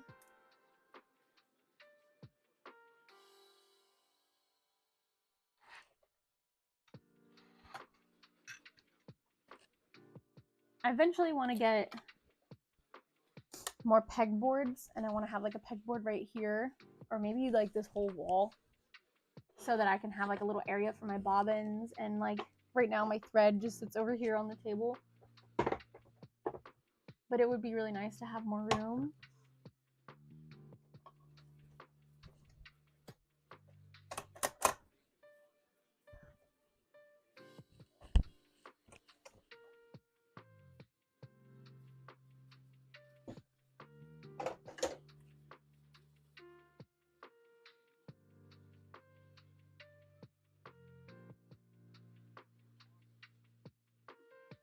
Oh, Joey's turning in. See him on my phone.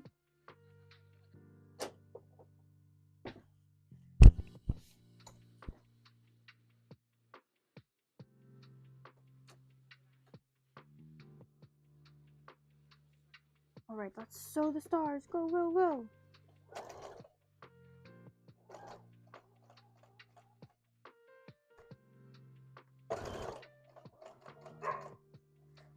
dogs are barking.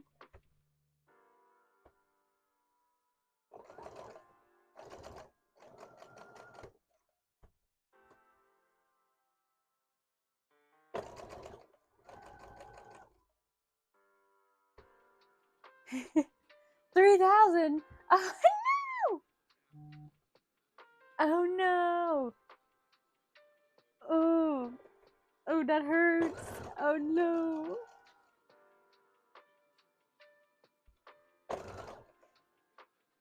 Don't worry, the Hatch Hunter account's still looking good.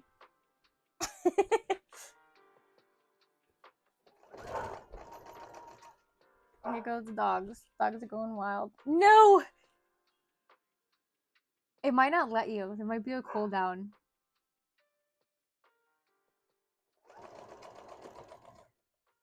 Oh no. Might have saved your life right there, because I think there's a cooldown. What if you lost it all? Think rationally. No! Okay, so yeah, I see it did Bethany's.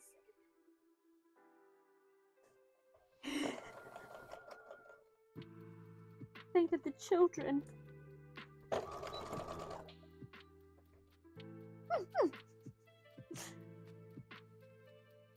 Bethany was waiting for you to roll a bad number, and then she's like, ah, I'm gonna go next.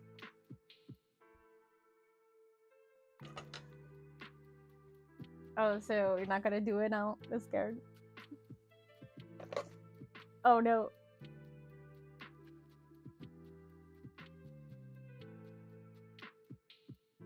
I think it's trying to tell you not to do it. It's trying to tell you, don't spend your money.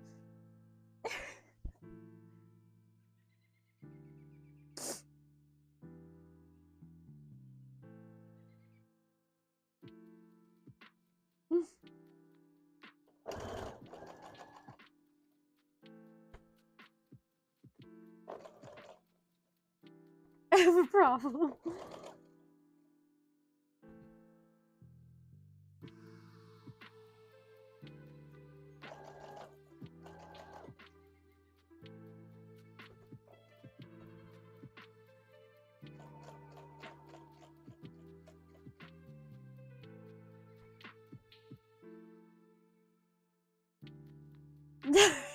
Talk about Patreon.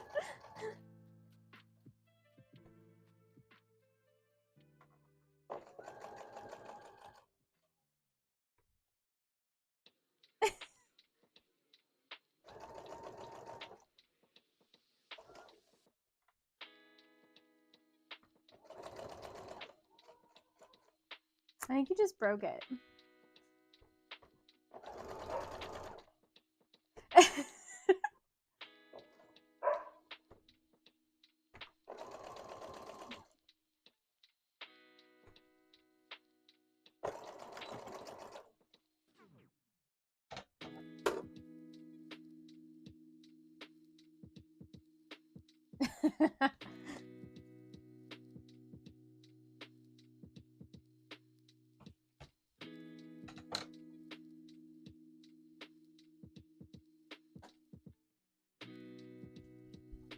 Hi, baby. I know your dad's here, and he won't come inside. I know. Here's a Ridley appearance.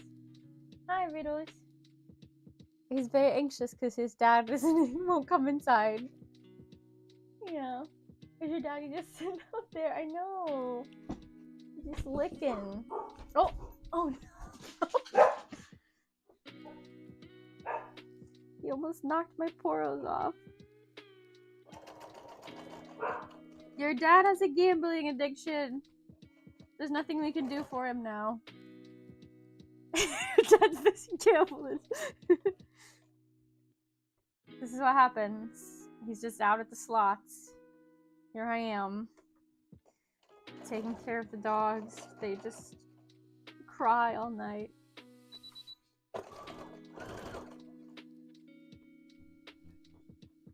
Oh, I heard a door.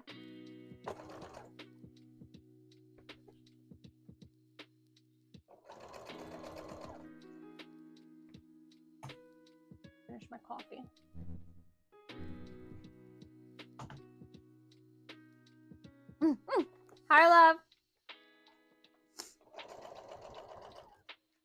Are you done gambling?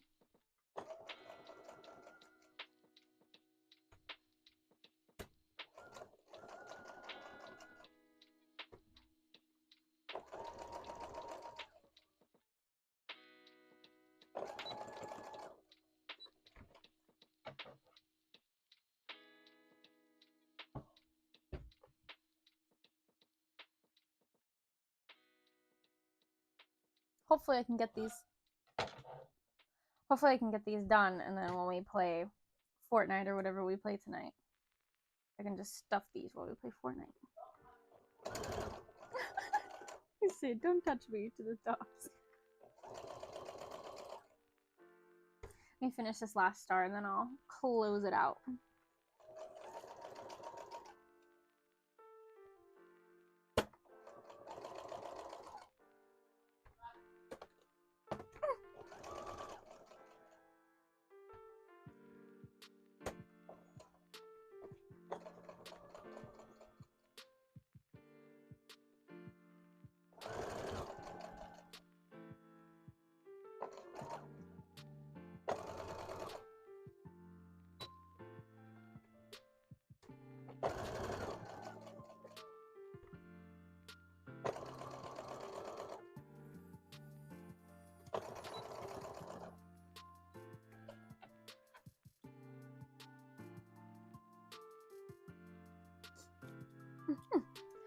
All right, friends.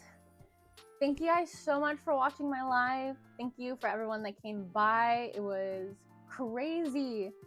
I'm so thankful that like this was the first time that my chat was ever like popping so much that I had to like scroll to catch back up for what I missed. That could be, you know, because I like to ramble and talk about things, but no! I rolled a 29. No. Joey now has 430 Duke loot. Anyways, thank you guys so much for coming by. Thanks for being with me while I work on my poros over here and for watching me make a bell bag. If you're going to be at Megacon, these will be available there. Other than that, if you're still interested in a Waddle Dee, you have until the end of this month to grab one of those on my Patreon. And then February, I will not have anything on my Patreon. So you'll have to wait until March to get one if you're interested. But thanks so much. I'll see you guys next Tuesday, and hopefully I'll try a Twitch stream sometime. So keep your eye out over there. Bye-bye!